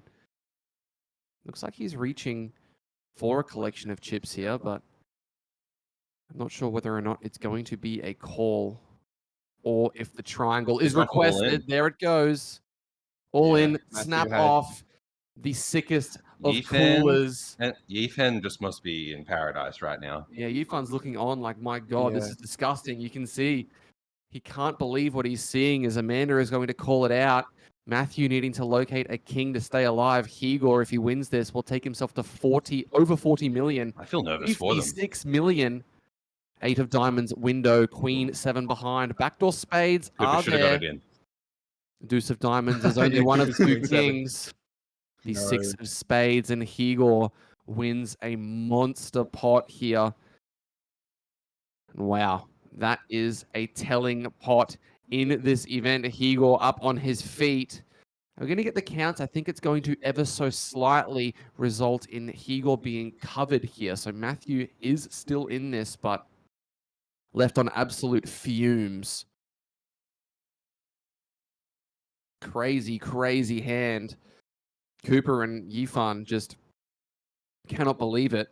As you're a little bit happy with that outcome, mate. I'm remaining as neutral as possible on the microphone, Jordan. I told you before we came in that we can have a little bit of bias. Obviously, you can celebrate. Yeah, I did swap with Igor and Cooper in this tournament, so there is definitely some bias present. And I'm doing my very best to remain neutral and not scream down the mic. And I want to respect Matt and all the Kiwis watching as well. I'm sure that was a very tough moment for the people supporting him to see him in such a huge spot lose this and now be on absolute life support. I mean, we're talking about the value of this hand and what it could mean in the tournament, but the value of you guys in the booth as well. I mean, a couple of little swaps here and there. Yeah, definitely. Even you said Yifan will take that. Cooper will definitely take that as well. Yeah, absolutely. As we're Because getting... it doesn't matter who wins this pot. The stacks are so close that it's practically an elimination either way. As we are getting some Vamos in the Twitch chat or the YouTube chat. Lucy saying Matt must be devastated. Yeah, I mean, you grind so valiantly for 4 days. There's nothing rougher, really, is there? Yeah. And there's nothing you can do as well. The poker gods took that out of your control. Absolutely. If you guys cop to beat that brutal in a spot like this, I mean, super deep in a tournament, whether it be online. Malcolm's laughing. I know he's a sun runner, so he hasn't experienced that. Idia? Yeah, I'm trying to think. They haven't been as recent. I've been very lucky over the last couple of years, if I'm very honest. But yeah, in growing up, there were some spots deep in like the Aussie Millions main event where had the kings there versus the aces, and the aces versus the kings there, and then the king hits, and this is part of poker and growing up and understanding it. And I think for the most part, when that happens to me these days, I'm sort of dead to it inside. But I can tell you for sure that I would not be dead to it inside here, because this is just a massive moment for anyone, regardless of how experienced you are. I think just the notion of wanting to win this tournament, let alone the money up top, would be very painful. So my heart goes out to Matt for that. Yeah, absolutely. And there's only, in a deep spot like this, there's only been one for me, and I would have the aces in that spot. But there have been similar spots for me playing for, 250k or 300k up top where I did run into that really bad luck at the end of the series. Because you were on the FT of this event last year, right? I was. You had a couple of moments where we thought, like Malcolm's going to run away with this now. Like it's kind of his tournament to lose from here. And then you basically just went card dead. You didn't really have an opportunity. Basically, I was really happy with how I played this last year. And the poker god just said, look, it's not your one to win. So I was very happy with the fourth. I felt like I played the best that I possibly could with the cards I was dealt. And congrats to Amir. And it was honestly the most fun final table I've ever been at, with high key there playing super unorthodox and very fun, as well as just the banter and enjoyment at the table was really good. And Hutton being relatively animated as well. Yeah, he had was. sunnies on. Yeah, and he of was course, as he always is. The first person who I ever coached made that final table. I think he came 8th or 9th, Kane Moisman as well. I was over the moon for him. Kane made that super sick. It was a ridiculous play. Yeah, I think man. someone limped aces under the gun and he re-limped 10s on the button. I believe it was. And then folded a full house on like a jack. What a gangster. 8-6 or something. Insane. I didn't teach him that either. Just to be clear, that was all him. Interesting one here. Matthew only had about 2.7 big blinds behind. Finds the essential all-in for 1 million with 325 back. Cooper going to isolate the ace-9, and we could have this ladder straight away. Yifan out of there with 9-4. Higor also out of there with the 10-5 offsuit. Going to have to see whether or not Matthew is going to potentially find a very small spin. Obviously, nothing compared to the amount of chips he had at one point, but 45% is what you're going to have to work with. That is a lot of percent. That's a big percent. Yeah. There must have been some 9s or like there was no jack or 6 folded, I imagine. Let's see whether or not he can find a double, a small one, but a double nonetheless for 3.9 million. That would be good for almost 8 bigs, couple 3s and a deuce, no help. Backdoor spades. Backdoor spades available to 7. Not going to help me. He's one of 6 outs on the river. Nope. Ace of clubs. Barry is the dagger. GG, as we Matt. say, GG's in the chat for Matthew Carlson, 4th position, $250,090. No doubt going to be absolutely devastated. GG's for him in the chat, guys. Yeah, poker tournaments are such a sick game. He can go home and tell his friends, yeah, I won 250K. And they're like, oh my God, congrats, that's so huge. And he's like, oh no, I feel really bad about it because, it could have been so much more. Poker's the one thing where you can win so much money and still feel devastated. Oh, I found my one for you. This story. I got 2 outed last year for the WPT high roller when we were heads up. But I have to admit, what I just witnessed looks way more painful than that. So I think just to add context, that's one of the worst coolers probably in the year in Australia. Now, whilst we're here and there's a brief lull in the action, I'll let you guys plug any of the social medias you might want to. If you've got Instagrams or anything you want to shout, I know you would, Malcolm, because yeah, sure. People in the Thank chat you. asking about when the upload is going to be for Happy Whale Punts. So Yeah, we've got a YouTube channel actually about to drop. So I'll just say follow Happy Whale Punts on Instagram if you like pokies, gambling, that sort of stuff. And also I'm going to post some poker content as well on just my regular channel, Happy Whale, which is also linked on Happy Whale Punts. I'm not usually a pokey. I don't play the pokies personally, but I really do enjoy your channel. Good, yeah. Just our RSA and our RCG advice to people. Stay away when you can, but watch Malcolm do it. Exactly. Stay away. Let me gamble for you. Yeah, let him do it for you. No, you've got a really good style. I quite like it. I've enjoyed watching along. Thank you. Yeah. What about you, Didier? Any socials you want to plug? No, I'm just me. I'm Didier Gahan on Facebook and Instagram, and I usually post my poker content to Instagram. I'm trying to do a little bit more. I've usually been a little bit reluctant to do some posts, but I tried during the WSOP and got a really nice amount of feedback from people saying, please post more of it. I'm just not that guy who gets my phone out for every all-in or to put the board up. I did it yesterday for the main and just the big spots. Yeah. But I'm trying to do it a little bit more. Don't you have an OnlyFans page that's just come out as well? That's unrelated to poker. Yeah, sorry, my bad. Oh yeah, we don't talk about that online. All the times he runs aces into other people's kings, it's only scams. Yeah. Cooper with the Jack That's 9. why you need the OnlyFans to help support the poker life. Yifan with top pair finally had an opportunity to VPip a spot. And Cooper's going to lead the 8-6 deuce rainbow. Yeah, this is a wacky one. I wonder if it is interesting. I see this sometimes with like the 2 over cards sort of. Oh, he raises. Oh, does he find a raise? Is Yifan C-bet? I mean, this doesn't look like a normal hand. Yeah. There are chips in front of him, right? Is that the button? No, it's the button. That's the button. Yeah, I think I heard raise. I heard the dealer say raise. It's way too big to be a donk. Yeah, really Cooper's not donking pot here with Jack 9. Yeah. So it looks like the check raise, 2 overs, backdoor straight draws on the 8-6 deuce. Yeah. I back this. Yeah, there's some similar principles to what I was about to say about the donk with regard to this now being a check raise. The sort of like 2 overs, not really showdown heavy like you would say if you have ace-9, where you can actually find like the check call way more comfortable, or like king-9 with the backdoor. I think this functions well on the boards where we expect Yifan to just be stabbing. It's quite unlucky for Cooper that he just runs into like the worst hand. Yeah, both times Yifan has c-bet against him, he's just had top pair. So, but Cooper, we can still see that the reason this check raise is so good is because Cooper still has 30% against top pair. Yeah. So generally, when you check raise, you want to have a decent amount of equity. Oh, I imagine this is Cooper's probably going to the moon with this one. To the sword, as Cooper is going to be blasting this one off into the sun. Yeah. A couple of people asking about the 5K, so the registration's locked out in that one. 269 entrants. Huge. That's 30 more than last year's 5K. Wow, yeah. There's 8.25 million out there. What Easily smashing the guarantee. I think they only need 200 for the guarantee, right? Something like that. Yep. Interesting for Cooper here. Looks like he is going to fire the second shell and going to size for a river jam, I would think. I like betting this 3 size. million. Yeah, 3 million out there from Cooper, and now Yifan. Pretty clear call, I would think, but he has to be a little bit nervous about what he's going to be faced with on the river. He definitely may jam. If Cooper's doing this sort of stuff with 7-5, 7-9, 7-10, 7-4, then he can equity deny a lot with his ace-8. There are very few good rivers for the ace-8-0. If he had a hand like 9s, 10s, even aces, there's a lot more comfortable rivers. So he could flick this in for a jam. However, Cooper is repping a very strong hand here. Are you still continuing with those 7-5 hands when you turn a pair? You can, because the card is so good for you, and you just bet a small. Oh my Oh god! He my just makes the God. nuts on the river. Okay. What a river card for Wow. Cooper Feltham. Well played, Cooper. I really think, like I think the he played the check raise river level. really Yeah, well, yeah. particularly. Yeah. Yeah, he's definitely played the hand well, but yeah, as Didier said, the river has been the best street so far from him. It's always such a nice feeling when you take these aggressive check raise lines and you get there. And you just get rewarded. Oh, yeah. And Cooper, I feel, has a really easy decision here. Obviously, the run-out does complete a one-liner to any 9. So maybe he won't go with the jam and wants to try and target one pair hands, or do you think he's just always ripping it in here? I don't think there's always a rip. He searches. Yeah, okay. Rip is definitely an option to put max pressure, but it's really hard for him to have bluffs here.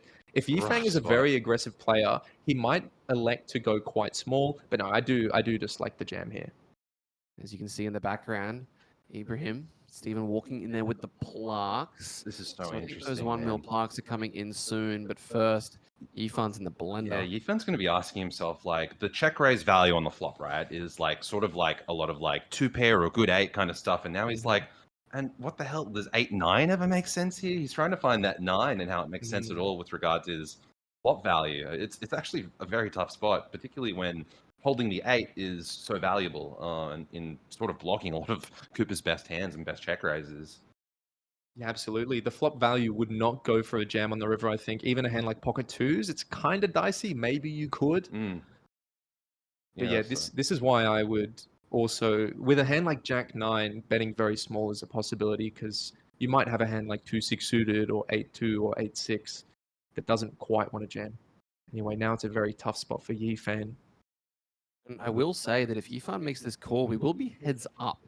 And these guys are going to be all of a sudden down to the final 2. I mean, if he makes this call, Cooper is going to have a slight chip disadvantage heads up, but Yifan's still in this one with 21 big blinds, obviously trying to weigh it all up. The guys in the booth here are making some motions, and I'm not going to say anything about it. So. Yeah, really in the blender. We can see actually the main event champion from last year in the top left of screen battling away in the 5K.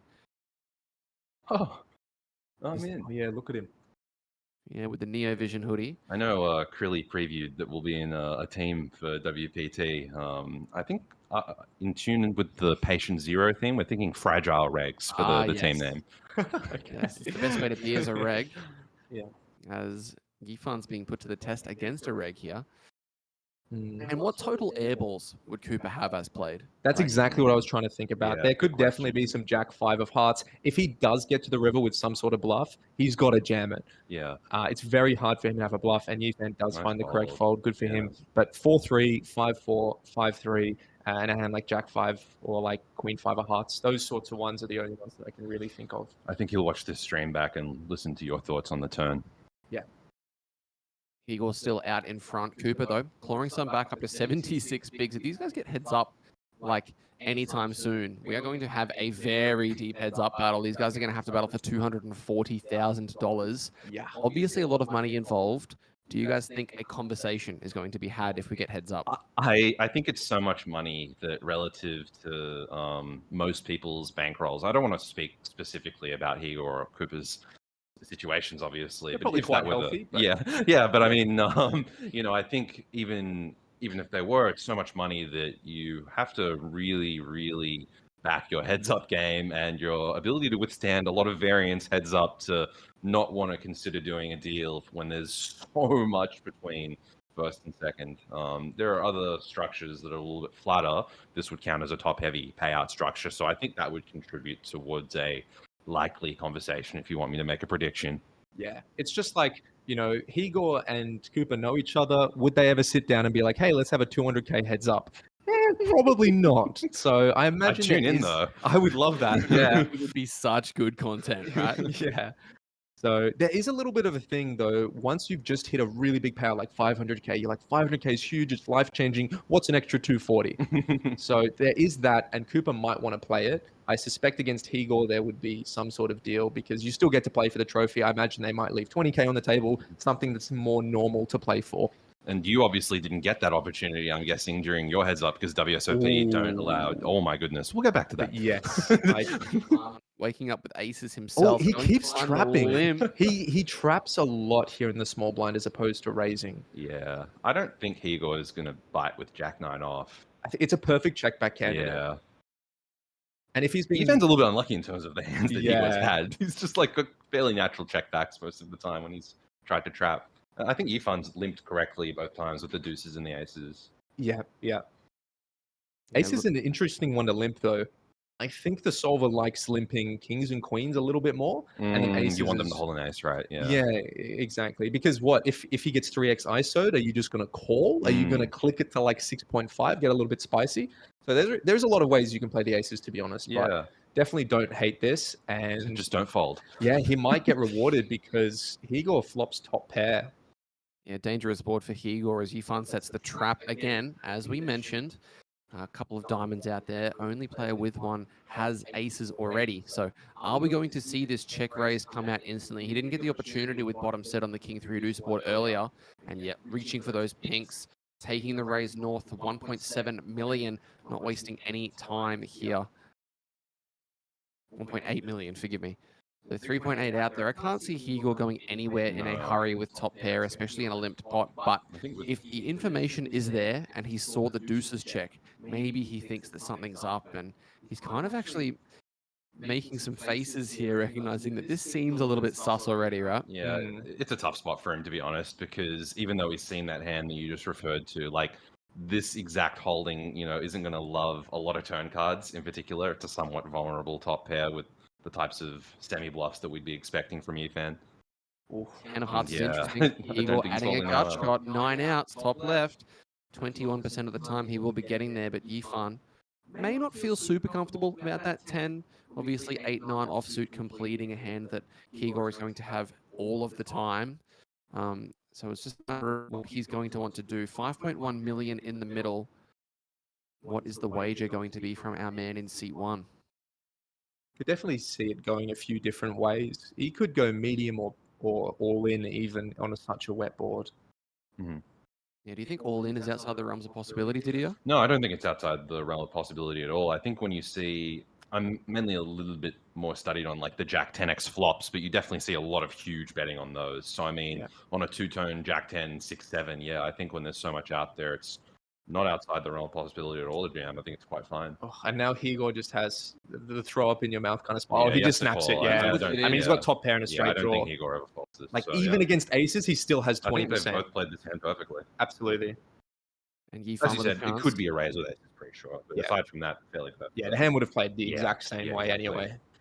He's got up. Nope. It is the brick. Lifeline is back. No 8 or 9, and Yifan finds the double up to 19,450. Back up to 40 blinds as these guys are having a conversation. Unfortunately, we have no table audio, so I'm not sure why. Interesting. Now Yifan, I think, is trying to initiate the conversation. Yeah, what's going on here? You're getting. Oh no, I think he's asking if Cooper bluffed him on the Jack 9 hand. Yeah, Yeah. he doesn't want to negotiate a deal. Did you bluff me? Cooper's just like, bro, you'll see it in 15 minutes. Yeah, I don't think that's really correct on a final table to ask someone. Like Cooper shouldn't be expected to give that up early. As it looks like we are actually heading on a break potentially. He's getting a bit peer pressured. Oh, because it could be break. Yeah, the deal is shuffling for a long time. Yeah, so it looks like on a break, guys. Yeah. So we are going to duck off for 15 minutes. We're going to let these guys get a walk and a bit of a stretch of the legs, and we'll be back relatively soon. See you guys then. Beautiful catcher.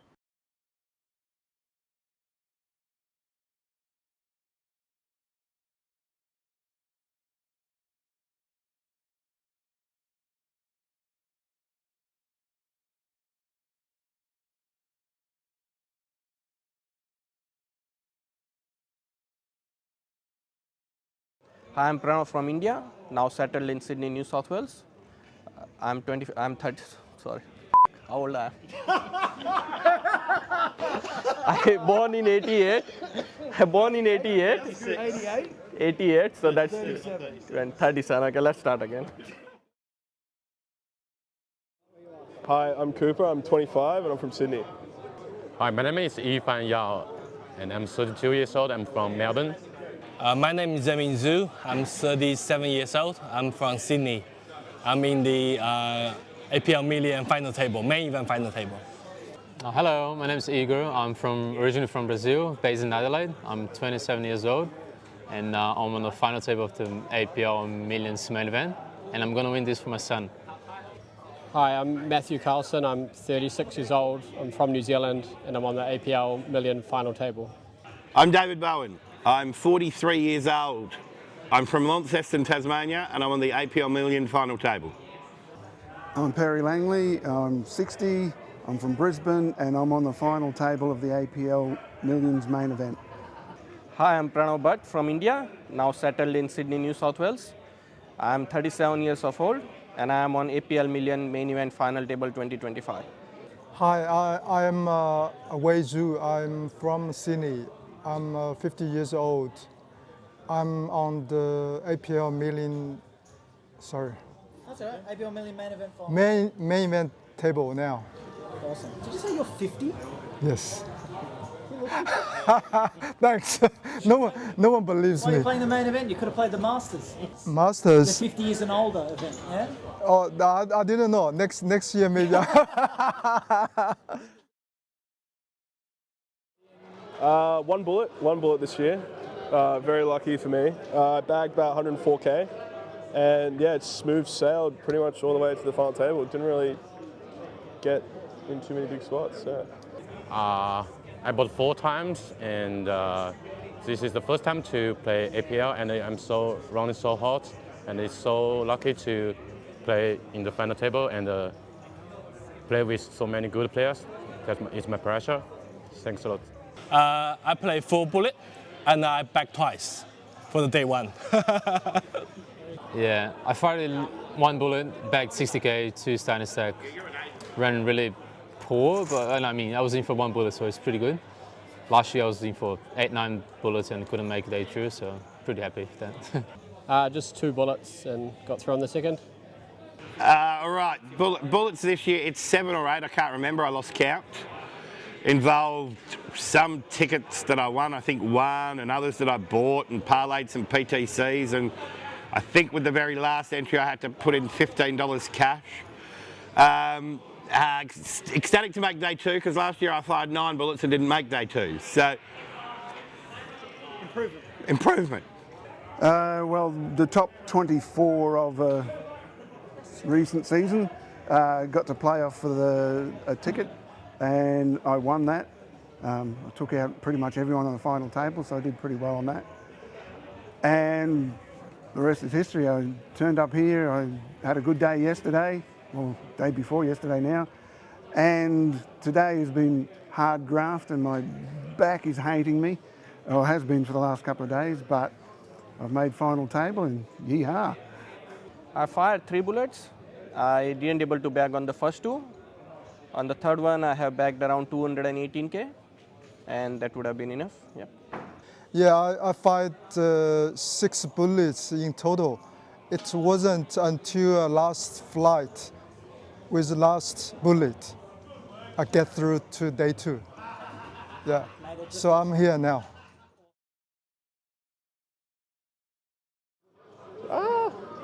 I'm not too sure. I mean, the table dynamics is going to change a bunch, so we'll just see as we go.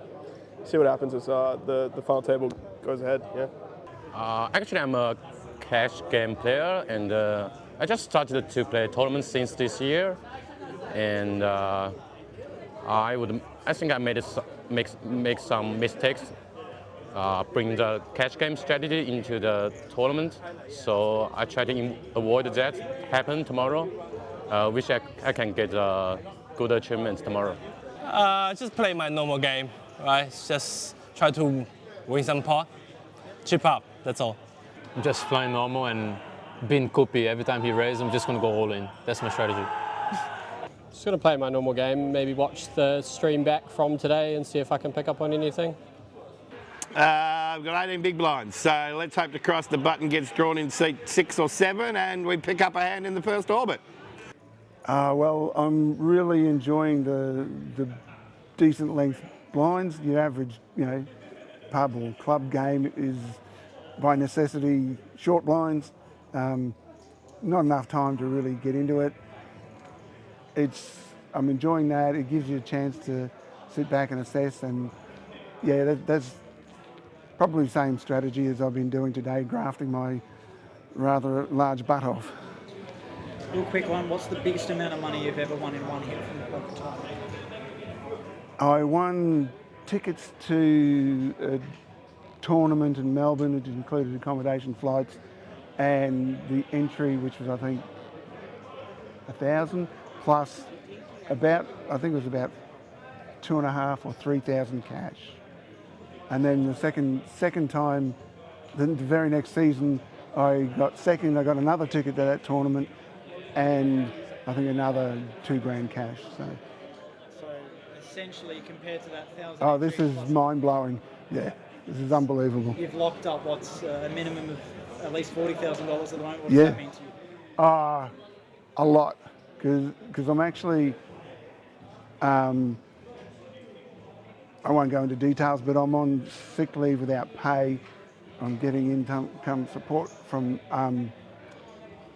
insurance, but yeah, this is huge.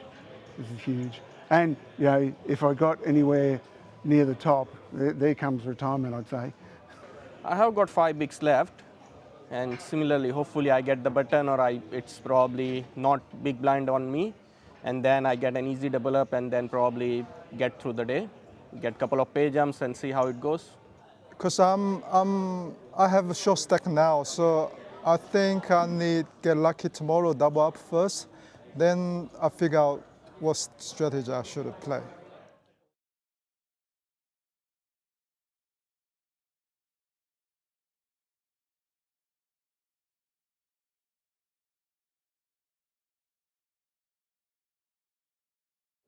It'd be pretty cool to have a banner. I have a lot of friends up there, Hassaman, Sean, and others as well, Kia. It'd be pretty cool to be up there. It'd be pretty honourable. Yeah, it's my honor if I can, if my name is put on the wall. Yeah, sure, but I will try my best. But who knows that? It's gonna be a glory if I have my photo on the flags, right? Yeah, that'll be pretty nice, I guess.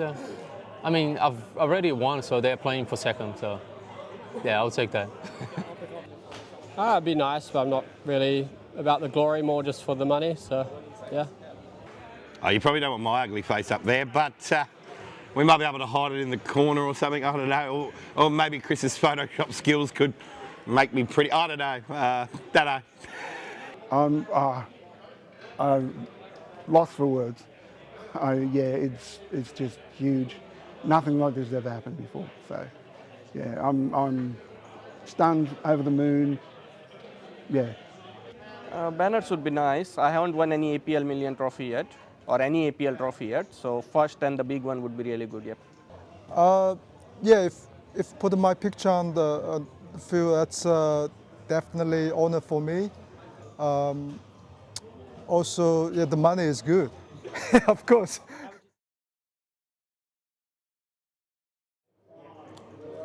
I have no idea what to say. Interesting thing. If you don't have one, that's okay. Nothing. I won my first champion in APL. I wish this time I can do it again. Not that I remember. Not really. Yeah. Yeah, it's been I'm gonna default. Yeah, absolutely. Yeah. I mean, I haven't been traveling much this year, looking after my son, so it's good to be back on the series, and yeah, hopefully I can still play more often. This is the second time playing here, but I've been playing professionally online for over 10 years now. Funny story. Yesterday now, because we've now gone past midnight, I've got a daughter that's got some severe disabilities. Not many people know this about me, and when I travel to play poker, she goes and stays with my mum. It was her birthday. She turned 20, well, now yesterday. Well, shout out to everyone who's been supporting me, like with the story and everything. I've been getting stopped by people going, yeah, how you going, how you going? And I had a rail, there's some blokes saying they've put a few dollars on me. Yeah, and all the people, Bluefin have been asking, and you know, Smurf's been keeping them updated and everything. So yeah, that's really good. Fun fact is, in under 18s rugby league, I got put in hospital for the night by Alan Langer. So he was short back then too. I've been here for 2 weeks, but I have checked out today morning, and I need to find an accommodation for tonight. So once this is finished, I'm gonna call someone and see if I can get a room for tonight and then be back tomorrow. During this tournament, my second last bullet, I played the last fly. So when I sit down on the table, I literally play the one hand and I bust out. That was my second last bullet. Then I find the last bullet, then I get here. So I'm happy.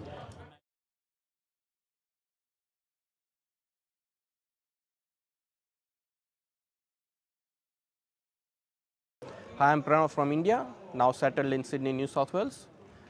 I'm 30, sorry. How old I am?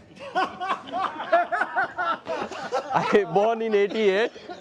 Born in 88. 88? 88, so that's 37. 37. Okay, let's start again. Hi, I'm Cooper. I'm 25 and I'm from Sydney. Hi, my name is Yifan Yao, and I'm 32 years old. I'm from Melbourne. My name is Zemin Zhu. I'm 37 years old. I'm from Sydney. I'm in the APL Million final table, main event final table. Hello, my name is Igor. I'm originally from Brazil, based in Adelaide. I'm 27 years old, and I'm on the final table of the APL Millions main event, and I'm going to win this for my son. Hi, I'm Matthew Carlson. I'm 36 years old. I'm from New Zealand, and I'm on the APL Million final table. I'm David Bowen. I'm 43 years old. I'm from Launceston, Tasmania, and I'm on the APL Million final table. I'm Perry Langley, I'm 60, I'm from Brisbane, and I'm on the final table of the APL Millions main event. Hi, I'm Pranav Bhatt from India, now settled in Sydney, New South Wales. I'm 37 years of old, and I am on APL Million main event final table 2025. Hi, I am Wei Zhu.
All right, welcome back, guys. We've had a quick break. We've had a walk out onto the floor.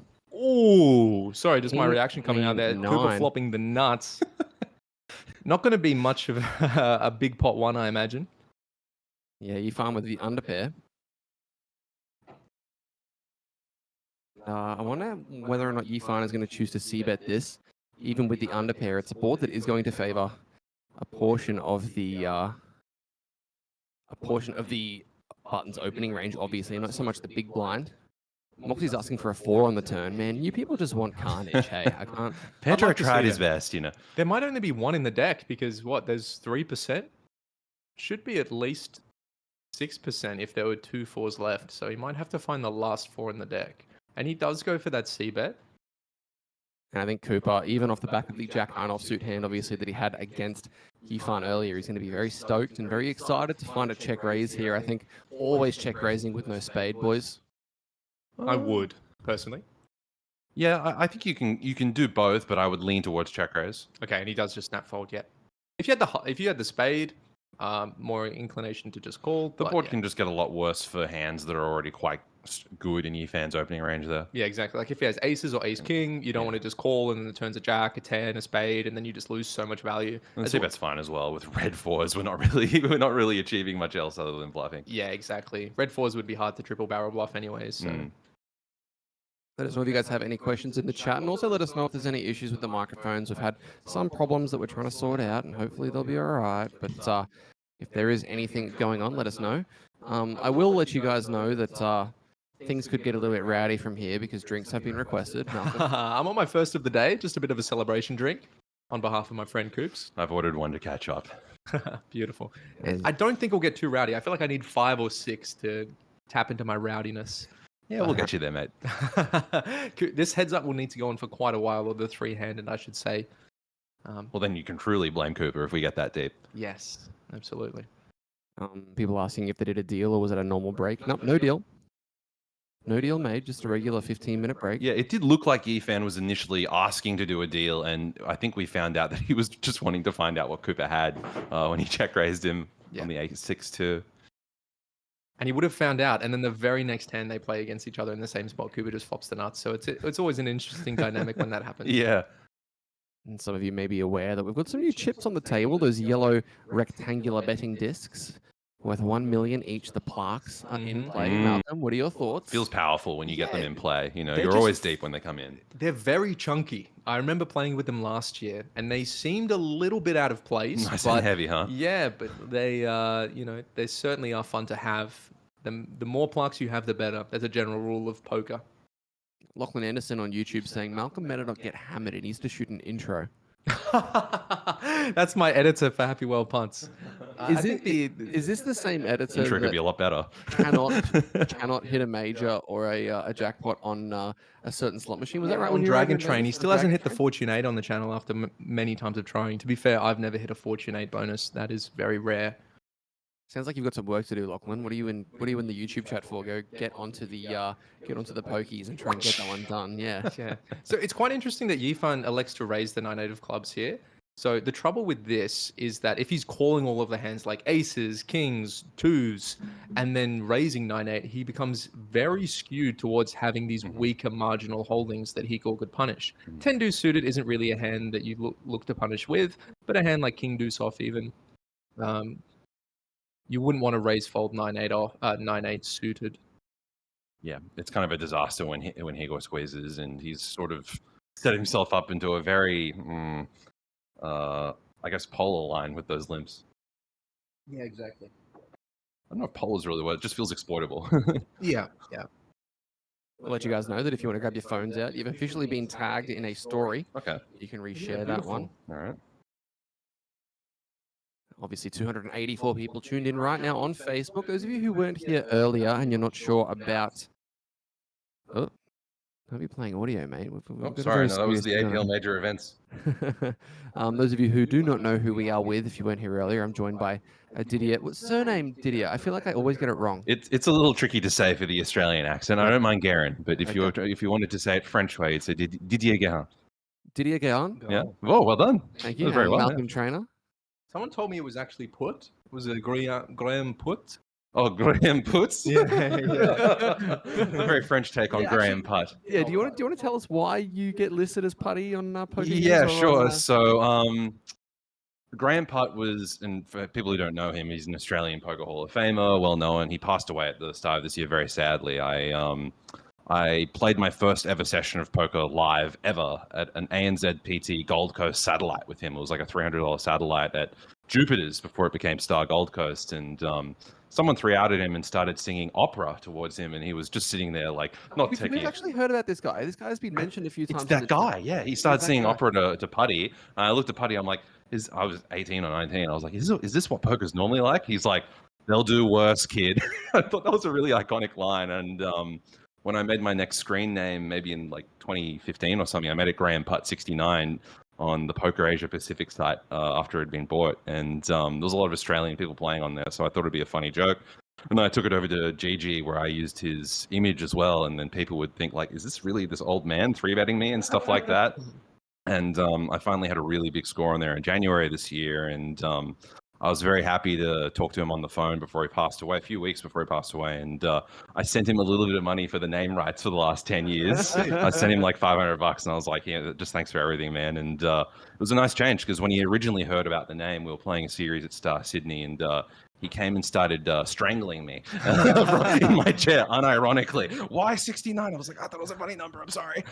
And we've had a great relationship ever since then. So I'm very sad about his loss, but I know he'd be smiling about the joke and people misconstruing us. So I went to WSOP this year, and because they were using screen names, everywhere I was Graham Putt. And the French media, because I've got the French flag there, even picked it up, and they tagged me like, Graham Putt is deep in the millionaire maker. Getting a look at the action here, looks like Yifan found the open with the ace-9 offsuit. Cooper finding the 3-bet with the jack-5 offsuit. Dean mentioned this the other night with you. It's the triangle of trash, or blocker on a stick. Yeah. Blocker on a stick. I've never heard of this. The triangle of trash, the 3-bet zone in the bottom left corner of a chart, as we see the 7-6-3 board. Funnily enough, it's not meant to, but this actually favors Cooper. Yeah, it does. It certainly hits a lot of the junk range, and it also hits a lot of the value range, because he's going to have overpairs. So he. I mean, we can even see it with his real hand. It interacts. Yeah, absolutely. So, and Yifan's gone. Generally, a lot of the calling range is going to be a lot of this middling stuff as well, such as, the Jack 10 suited, the Queen 9 suited, the King Queens. So Cooper, I imagine he's going to triple barrel this off. I would think so, holding the 5, yeah. It's a cool dynamic, actually, because yesterday Yifan did 3-bet in nearly an identical way with King 3 off versus Cooper, and now Cooper's kind of returning the favor. So this could be playing in Yifan's head. Cooper with a very small size, not even 2 big blinds here.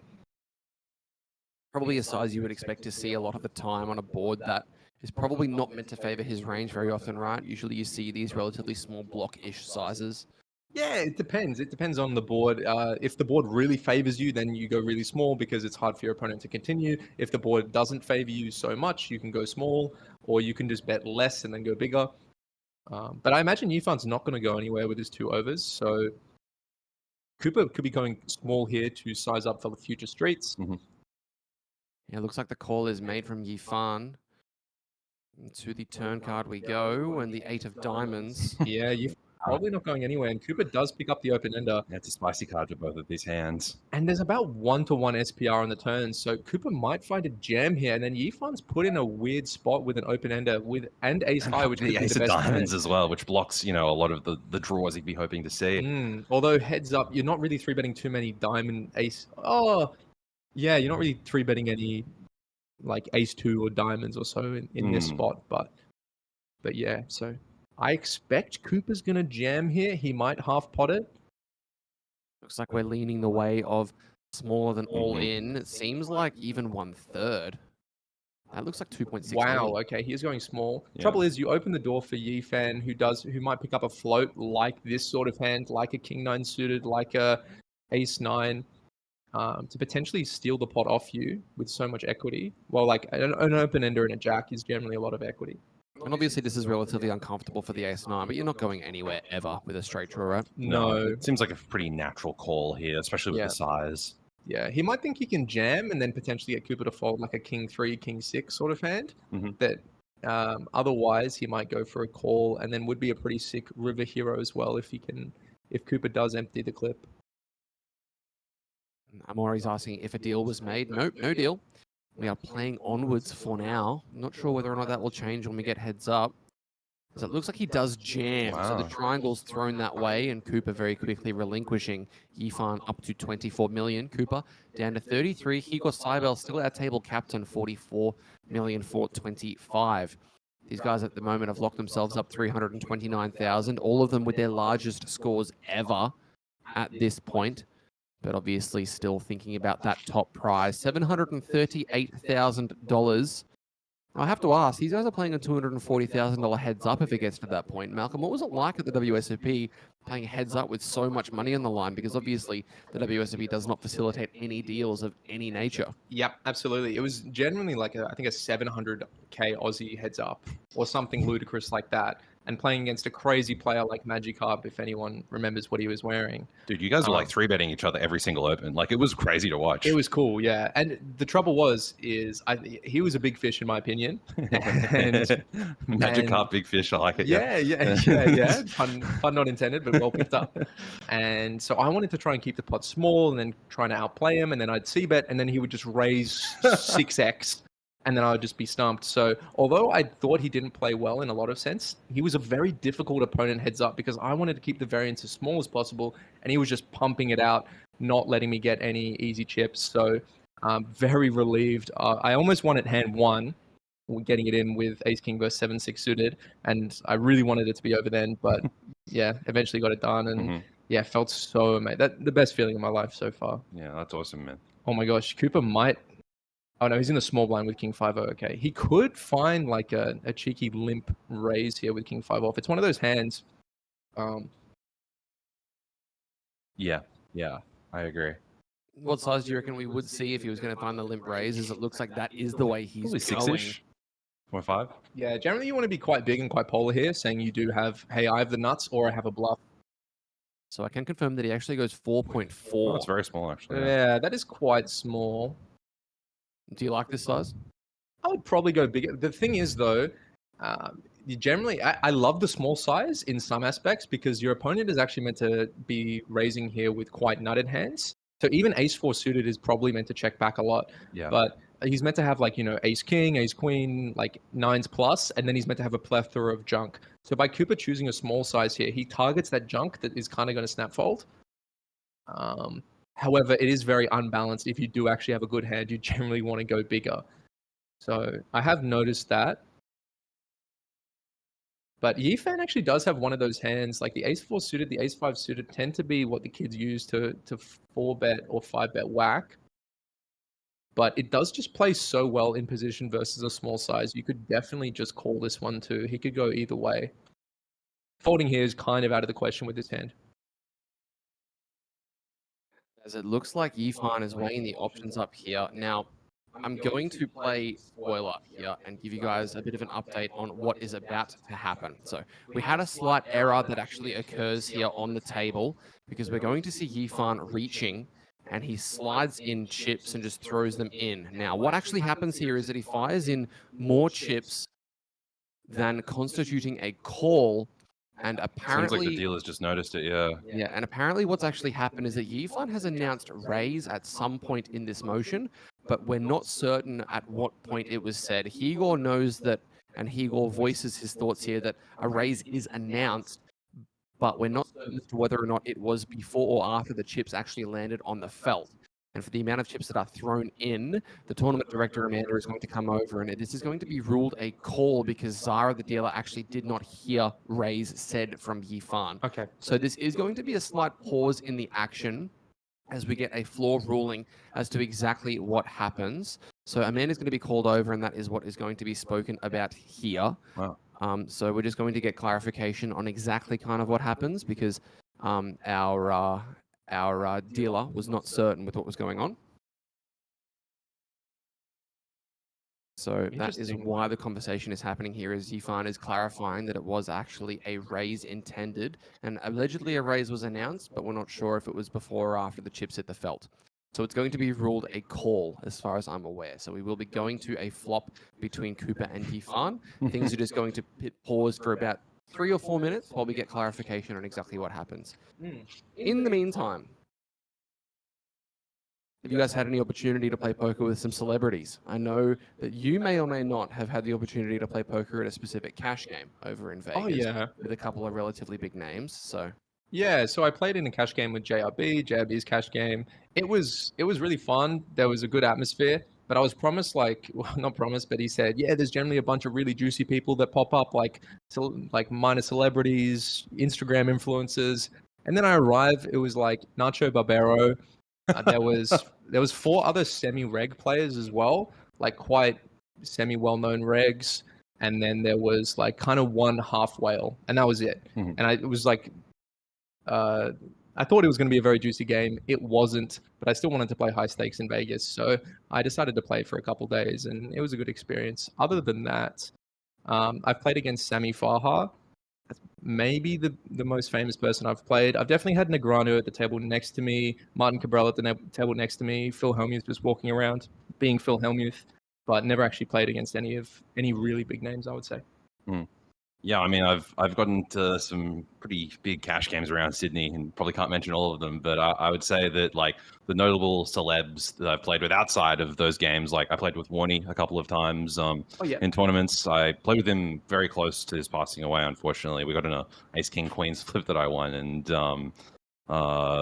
he was just such a lovely presence to have at the table. It's so cool to see those like really elite sportsmen coming over into poker after, you know, they can't keep doing their profession anymore, because you can see the sort of like competitive aspects of poker and how they filter through to those celebrities. I did actually have a really spicy cash game invite in Vegas that I'll talk about a little bit. Okay. My friend got me, and I was trapped in the Millionaire Maker because I was trying to bag, and there was a cash game with Marcus Rashford and Leon Bailey, who play for Aston Villa of Manchester United. Yeah. It was a big squid game at Palms, and I missed out on it just because I was literally like stuck in these tournaments for like 3 days, and I'm playing this 1500 and wanting to play a really big cash game, and it was an annoying one to miss. But yeah, those spots like occasionally pop up, and they're really cool. But yeah, I think mainly it's cool to see a lot of those people coming over to try their hand in tournaments as well, because like I said, they just feel that competitive aspect. Yeah, I have actually played against Shane Warne as well. That jogged my memory. Shane Warne, probably the most famous player that Australians would know that I've played against. Yeah, he seemed like a super genuine guy at the table. He would always like be happy for people coming up asking for a photo. He didn't seem begrudgingly giving them photos at all. So he was a pleasure to play with, and I think it was literally just 2 weeks or a month before he passed anyway. Yeah, and now this is actually a very spicy flop with Cooper flopping we're back. Middle pair, Yifan flopping backdoor flush draw with a gut shot. It's honestly one of the more loaded boards we could have found, right? With this line. And like Cooper also has to be thinking about the fact that Yifan did verbalize raise, and Igor has backed that up. We heard Igor saying, no, he definitely said raise, but I believe, as Jordan surmised before, not enough chips were put in, and I'm not exactly sure the timing, but in any case, it's been ruled a call, but something weird has happened that should make Cooper be thinking about the fact that, well, maybe this guy was actually meaning to 4-bet. So I think the check is actually like natural with our entire range now. Yep, I like it as well. If Cooper's picked up on how Yifan's been playing, if he's been paying attention to the stream, Yifan tends to... He's been like slow playing a lot of really premium hands, and he's been very aggressive with a lot of marginal hands. So I wonder if Cooper I wonder how he'll approach this, to be honest. There are so many ways he could. Looks like he does fire out a bet of 3.5 million and a call from Cooper. So the turn card we go as this spot's building 16.4 million out there. And Cooper, how do you do it?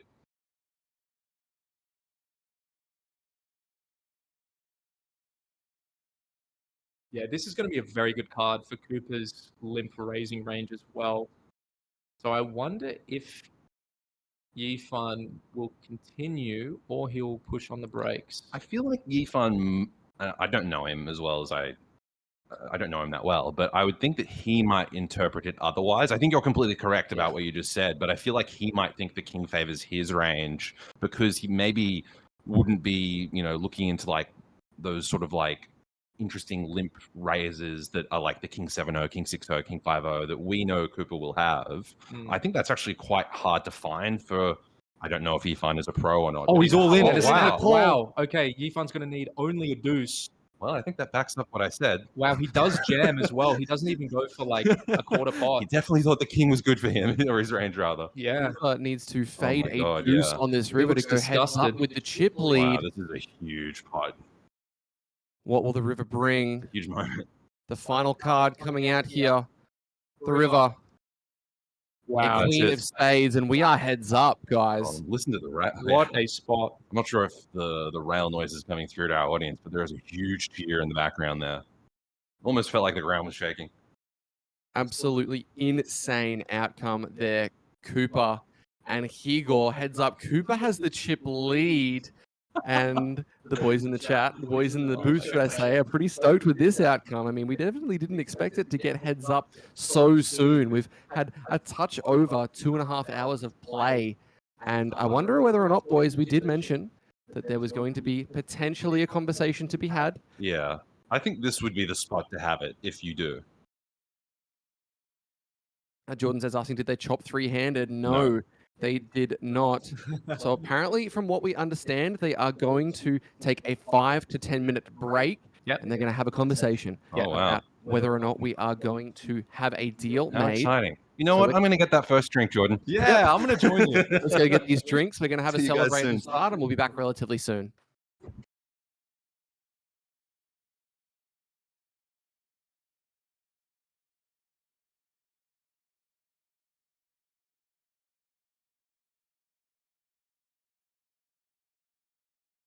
Hi, I'm Pranav from India, now settled in Sydney, New South Wales.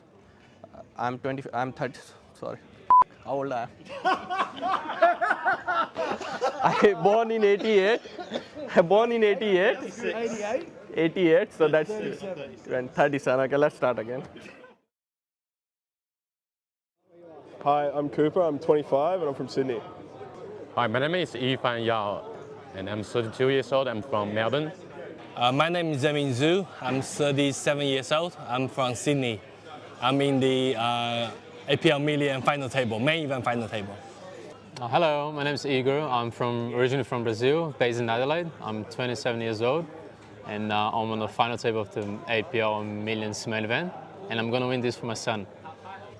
Hi, I'm Matthew Carlson. I'm 36 years old. I'm from New Zealand, and I'm on the APL Million final table. I'm David Bowen. I'm 43 years old. I'm from Launceston, Tasmania, and I'm on the APL Million final table. I'm Perry Langley, I'm 60, I'm from Brisbane, and I'm on the final table of the APL Millions main event. Hi, I'm Pranav Bhatt from India, now settled in Sydney, New South Wales.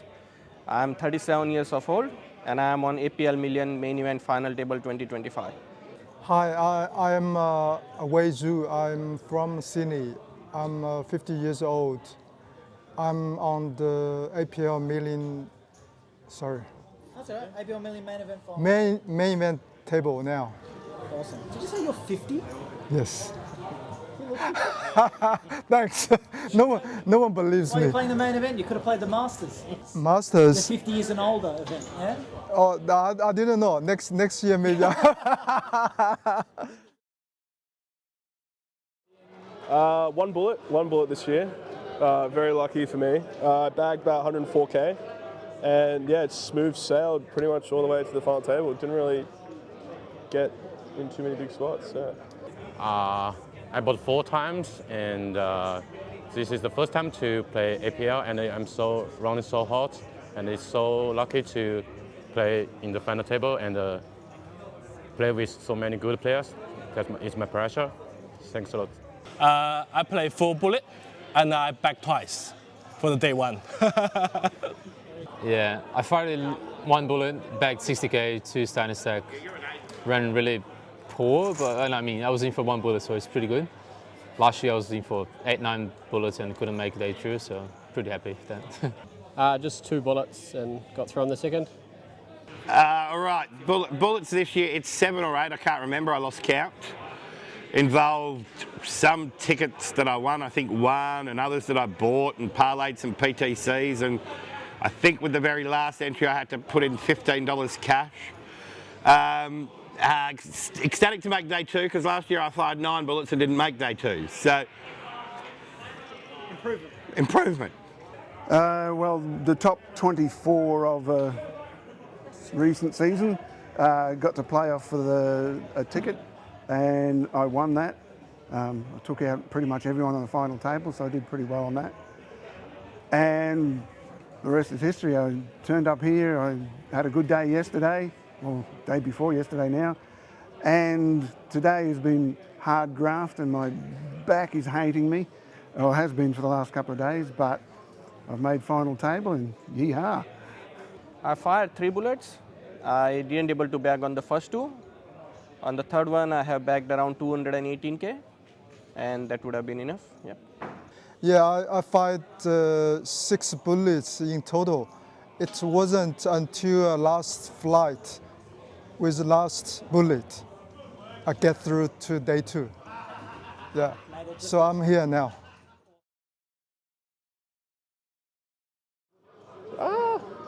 I'm not too sure. I mean, the table dynamics is going to change a bunch, so we'll just see as we go. See what happens as the final table goes ahead. Yeah. Actually, I'm a cash game player, and I just started to play tournaments since this year, and I think I make some mistakes. Bring the cash game strategy into the tournament, so I try to avoid that happen tomorrow. Wish I can get good achievements tomorrow.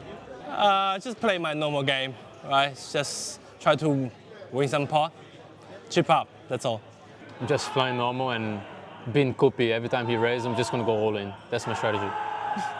Just going to play my normal game, maybe watch the stream back from today and see if I can pick up on anything. I've got 18 big blinds, so let's hope to cross the button gets drawn in seat 6 or 7 and we pick up a hand in the first orbit. Well, I'm really enjoying the decent length blinds. Your average, pub or club game is by necessity short blinds. Not enough time to really get into it.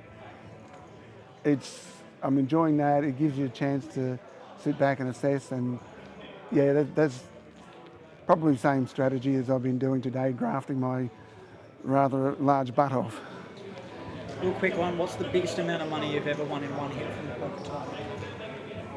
I won tickets to a tournament in Melbourne, which included accommodation, flights, and the entry, which was I think 1,000 plus about 2,500 or 3,000 cash. And then the second time, the very next season, I got second. I got another ticket to that tournament, and I think another $2,000 cash. So essentially, compared to that 1,000. Oh, this is mind blowing. Yeah, this is unbelievable. You've locked up what's a minimum of at least $40,000 at the moment. What does that mean to you? A lot, because I'm actually. I won't go into details, but I'm on sick leave without pay. I'm getting income support from insurance, but yeah, this is huge. This is huge. And if I got anywhere near the top, there comes retirement, I'd say. I have got 5 bigs left, and similarly, hopefully, I get the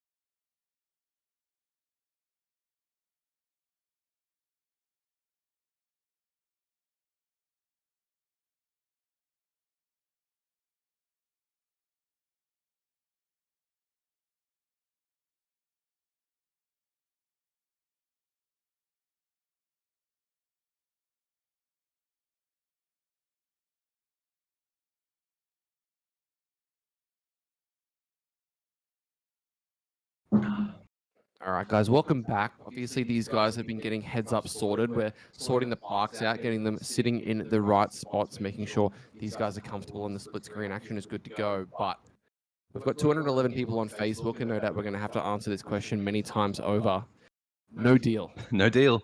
No deal. These Crazy. guys- we've only had one other tournament on the feature table throughout the course of the APL Million that battled out, and that was the Jackstar. So there's only been one other one where no deal has been made, and now these guys have decided that they want to play heads up for 240k. To the sword we go. Boys, we were talking before about you having played heads up for what, 700k Oz? Yeah. How do you go about preparing for something like this? These guys, 74 bigs effective, incredibly deep. The first thing to talk about is that the sort of new trend, and it doesn't feel very new anymore, but it is still a new trend to say that the big blind ante heads up. I should probably double check. I believe there's a big blind ante heads up, which is now the standard everywhere. Is something like barely anyone ever studies or looks at, and yet look at how much money it's for. So it's this interesting thing I actually get asked quite a lot by students is like, should I be studying heads up? And honestly, my answer is for most of the time, no, because your quote unquote chip EV game or your normal poker game, studying, your 8-handed stuff is so much more common that I think it's actually sort of ambitious and mostly a waste of time until you get here, right? Then you really want to know all the heads up stuff. So like, I think what I try and tell people these days is you should look at the adjustments between the way you might have originally played heads up and now compare them to a big blind ante is the general advice I try and give to people, because there's more in the pot now. There's more to fight for. We actually have to be more aggressive.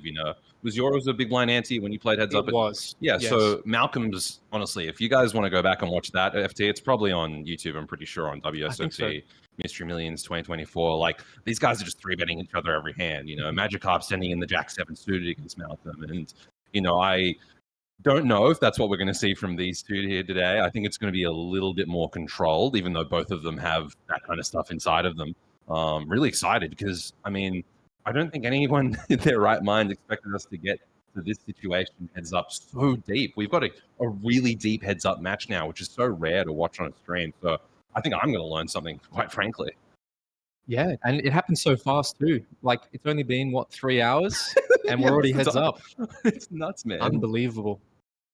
So I feel like I should get my production team to put a note down the bottom of the screen that Yes. says no deal. No deal.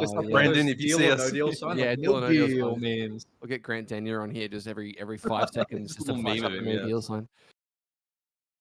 Couple of guys in the chat saying even doing an ICM chop and playing for 5100 would have been a better outcome. Better for them, but we get to watch Reg Wars now. This is fantastic. Absolutely. We get to watch two people very good at the game, sweat it out and battle it and trade blows. So this will be very fun to commentate and watch. And just on last year, I'm pretty sure the heads up was very, very fast, wasn't it? Almost an opposite way for the final table to go down. No, I don't think so. I think the No? heads up last year took around 45 minutes. Oh, okay. Sorry, It was still a decent amount of time, because I think High Key got a couple of doubles in just running it as he did. As he did. Yeah. Quick shout out to Russell Wayne, John McCoy saying Higor never does deals, backs himself every time. Let's go. So I don't know about that. I don't know about that accuracy, but it's good to see now. Josh McIntosh saying let's go Cooper NFD. Daniel saying I like not having the deal as an option for main events. Should be better to play for a winner without deals. Yeah, sure. Unless you're playing for $250,000, in which case maybe you can have a conversation. I don't know. I feel like it's totally up to you. A couple of guys are asking whether or not anything was declined. So from what I understand, these guys went on a break and there wasn't even a discussion. So apparently neither of them were interested in even opening up the can of worms that was chatting about numbers. I think it was just, let's play. So I know Cooper's been saying to me since about 50 away, he was like, Malcolm, I'm playing for it. No matter what.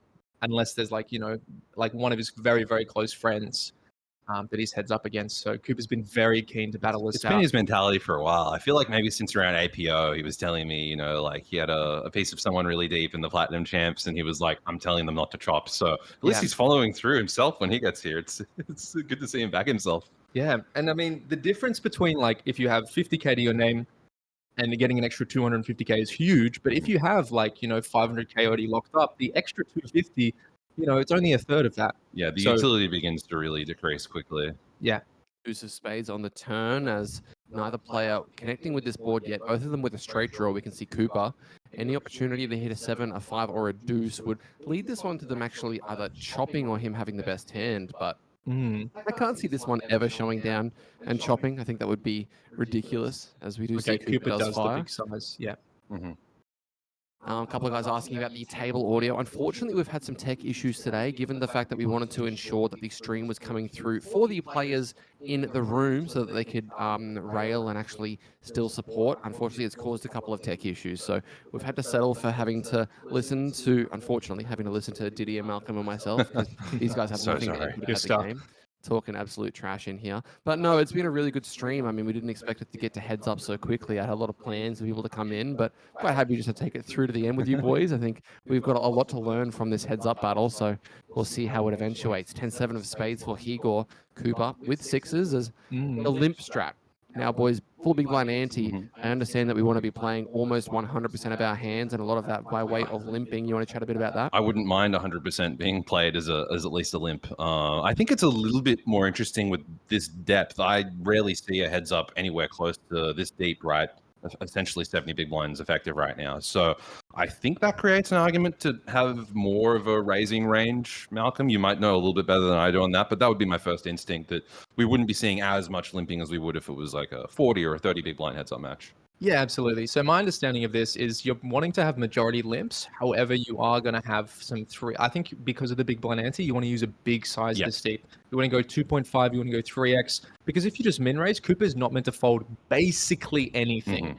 He might fold like, bottom 5%, but if you just min raise, you're not really achieving too much. So you generally want to juice it up to a minimum of like 1.5 mil open, or limp is good.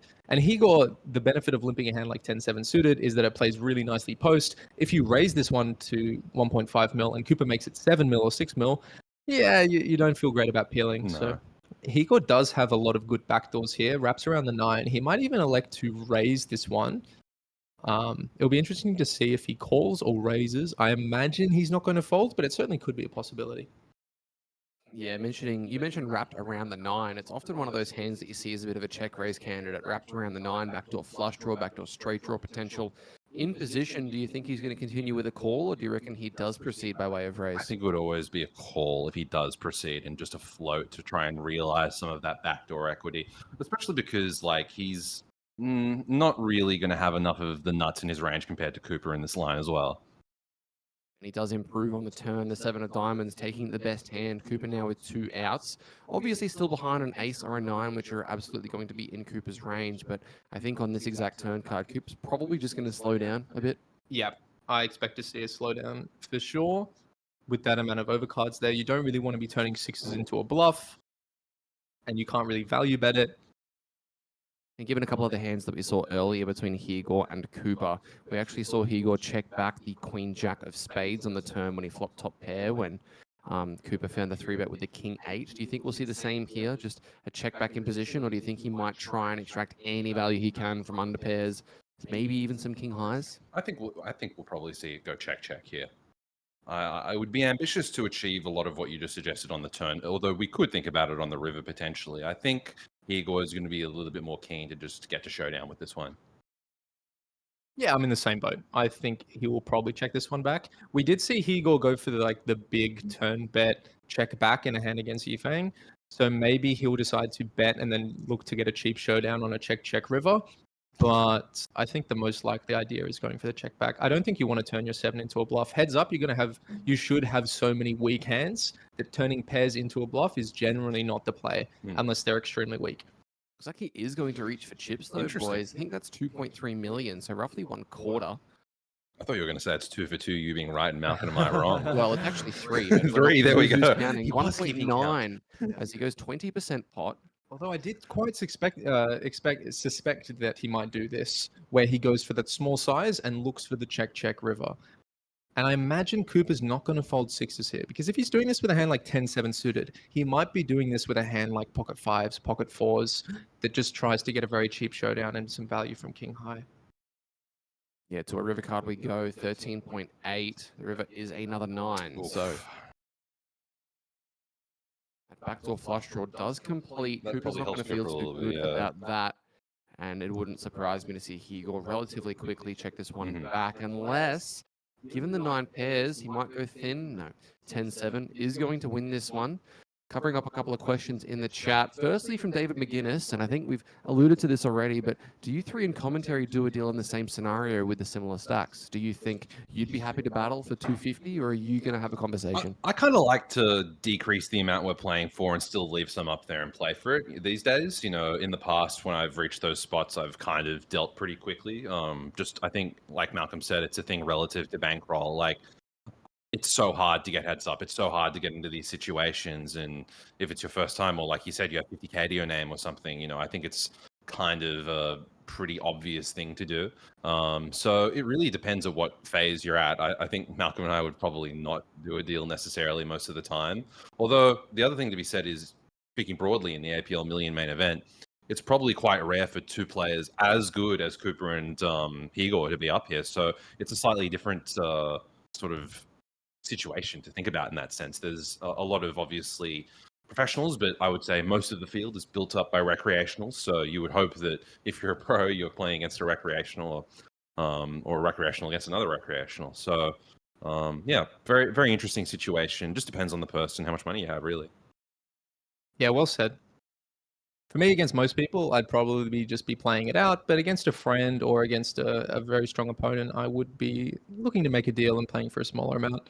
Now, I would pretty much never just do like an even chop, or sorry, like chop and play for nothing. I feel like you should always leave something to be played for. Yeah, agreed.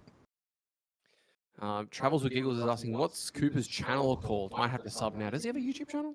Cooper does not have a YouTube channel, no. He has featured on my Happy Well Punts channel, but he does have an Instagram account, CoopCB. I think there's an underscore in there somewhere, but could be at the end. CoopCB underscore, if you want to check him out. Yeah, good follow. Spicy turn card here. Deuce of Hearts giving Cooper a backdoor flush draw. Higor still in the lead, though. That pair of 10s and a heart of his own. It'll be interesting to see what Cooper does. You can't just bet all of your flush draws that you pick up on the turn. Otherwise, you're going to be quite unbalanced. But this one ain't such a bad candidate at all. You can go both ways. David saying, I think the APL should invest in a better quality trophy for this event. Maybe something worth at least 10 to 15K in value. Yeah, there's problems with that you can encounter with regard to if you invest that much, like, are you going to fund it from admin from the prize pool? And then players suddenly think like, oh, I'm actually paying more rake suddenly. So as much as we'd love to see that, David, for the spectacle, it does sort of have like a bit of it's like a tricky line almost to balance whether, you know, you fund that entirely yourself. You could say they could maybe afford to after a really big and profitable series, but at the same time, there's so many other expenses on a day-to-day basis for the operator that I'm sure that's quite difficult. It does look very big, though. I have to admit, I don't mind the look of that trophy. I think I'd be very happy to be hoisting that. Yeah, I like the look of this trophy, and well said about it. If it's too expensive, then it causes some problems. I actually missed the action here. I thought it played out differently. So Higor had the betting lead. He isolated pre with his King 10-0. And now it's Cooper's job to hit a heart on the river and a heart only. He does hit the 7. As we get to the river, the 7 of clubs arrives. Cooper rivering a pair, but no good against middle pair for Higor. Higor with the check mark. I wonder if he's going to try and extract value on a board like this. Obviously, both flush draws bricking. I think check call feels quite nice. What do you think, Malcolm? Yeah, I agree. And I was wrong. Sorry, not a heart only. He could have hit the jack as well. But yes, I think check call with King 10 makes the most sense. Cooper should have some hands like Ace 4, Ace 5, Jack 9, Jack 8 potentially, and maybe a bunch of low flush draws that you can pick up. He might elect to block here, but then you just run into the problem of potentially getting called by a worse hand, a better hand as well. Cooper would have played a queen the exact same way. Yeah, check it goes. Pretty normal. King 10 gets turned over. Yeah. Cooper a little bit dejected. Obviously, Higor now in the lead. Cooper started with 57 million, but he slid down to 39. Obviously, still plenty of play in this heads-up battle. I mean, Cooper's sitting on a well over 60 big blinds. Michael's asking, who are the players commentating in the booth today? We've got Malcolm Trainer and Didier Guerin. Guerin, sure. I don't know. I gave it a go. Your first time was wonderful. Second time, yeah. The second time was... It's okay. Second time sounded like a hiccup. Jasper's asking, was there a deal made? No deal made at all. These guys just want to battle. $250,000 this heads-up contest, and to the sword we go. Trying to think when we even saw a heads-up as big as this in any Australian event over the last few years. I think this might be the biggest since the Aussie Millions. Well, it's funny actually. We were talking about this the other day. Apart from the last 2 or 3 years of APL Millions that haven't been at a casino, the Jack Star itself had a larger prize pool than any other APL Million main event. Wow. Okay. So this is getting ridiculous. Yeah. That is huge. 5-4 clubs here for Cooper. Here you go with the ace-8. At what point do you kind of cut off the limps and you just start to take raises? How do you kind of balance that? I think it goes the other way, actually. I think you cut off the raises rather than cutting off the limps. As you get shorter and shorter, you know, there's probably an argument to be made that somewhere around, Malcolm would be better than I would. I'm guessing like 15 to 20, somewhere around there, you'd only be limping. Pretty much exclusively, yeah. Quick question from Ek is asking why Malcolm is making the career switch to a pro baccarat player. It's just. What's the implication there? Yeah. I guess I'm just a baccarat god in some ways. Sometimes I felt like that in results haven't been strong enough in the last 2 years. You know, I can understand you need to subsidize the income. Yeah, the last 2 months have been disappointing for me in poker, so we're going to make the move to baccarat where I've been running hot. Yeah, we need to run more mystery bounties for Malcolm. You know, when they're not running, he's at risk. Topic of running things, Cooper running a check raise here with a gutter backdoor flush draw. Obviously, Hegor with top pair. At this stack depth, do you ever find him, given he limped pre, finding a flop 3-bet, or is call always the way you're going to go? No, I like a 3-bet here. Yeah, with the backdoor flush draw as well, it's really good. You can pick up a whole bunch of equity. Now you run into a little bit of problems here. King of diamonds on the turn. Cooper sliding into 9%. Obviously not the turn he's going to want to barrel. See if he decides to fire once more, if he is going to just check it over. George Hayes asking, is this in Kakadu? My goodness, George. I played a cash game with George once, and we were joking about how everybody's running a home game these days. And he said that he was going to start advertising a home game in the Kakadu, where all the farmers could fly in. The rake is 800%. 800%, nice. Yeah, the home game is just past the third tree on the left with the orange tag on it, and yeah, it was very funny. Where is Kakadu? I don't know. Okay, it's just one of those places like whoop whoop. Essentially, yeah, it's out there. As in goes Cooper goes plump. Yep. Those plaques are 1 coming in. million plaques in play. To be honest, I like plaques. I think they're cool. Yeah. I prefer oversized chips though. Yeah, I actually like plaques, but I think like the one plaque standing up is the size of like all of those chips. So yeah, I think there's got to be a line between a slim plaque, a big plaque anyway, and some chips. I like the plaques when they're the same width as the chips. Yeah. So you can have a stack of plaques, but they're the same as chips. Yeah. As Hegor slides in the call, not quite a pot-sized bet from Cooper. 4 million into 5, 13 million out there now. Can he locate one of these 4 threes? He's been running good so far. Not this time. The 9 of clubs is a brick. And he arrives with a 9 on the river, but a 9 only made up by the 5 and the 4. So arrives to the river with 5 high. If he's going to bluff, how large are we going? You need to go quite sizable here. I don't think Cooper should be raising. Like he's essentially got to say, hey, I have a good ace or better. He's got to have like maybe ace jack. How did this play? Check back pre. Okay, he never has ace jack probably. He has to have like ace 8 or better. And that would need to go for about 10 mil, I think. He might try and get, I think this is like the bottom of Cooper's range. So I expect this to be bluffed. And Hegor might have a lot of, 10x potential, jack 10, king jack, 12. Okay, so Cooper does go big. If he did bet, he needed to go this sort of size. Otherwise, it wouldn't make too much sense. Yeah. Yeah, Hegor does call. You can't really be folding an ace in this spot because you might have a lot of middling cards. Yeah. Well played hand from both, but... Jordan's asking, I wanted to ask before the break, the guy who finished in third, if his raise was actually deemed a raise, does Cooper play the king 5 or are we still 3-handed? I think Cooper just pitches the king 5 if he gets faced with the flop. With the Good point. Yeah, that's actually, I don't think we discussed that at all. That's a very astute comment. It's so interesting to think about how something as little and sensitive of that actually just really changes the entire outcome of what ended up being a massive hand. If you guys have any questions for myself, for Malcolm, or for Didier, mainly for these two, I feel like I've answered enough questions over the course of the last couple of weeks, and I haven't really answered many of them well. 2 players remaining, 3,375 entrants. Out of curiosity, how many entries were there in your Mystery Millions that you won? Was it north of 20K? No, South, it was 18.4, I think. Yeah.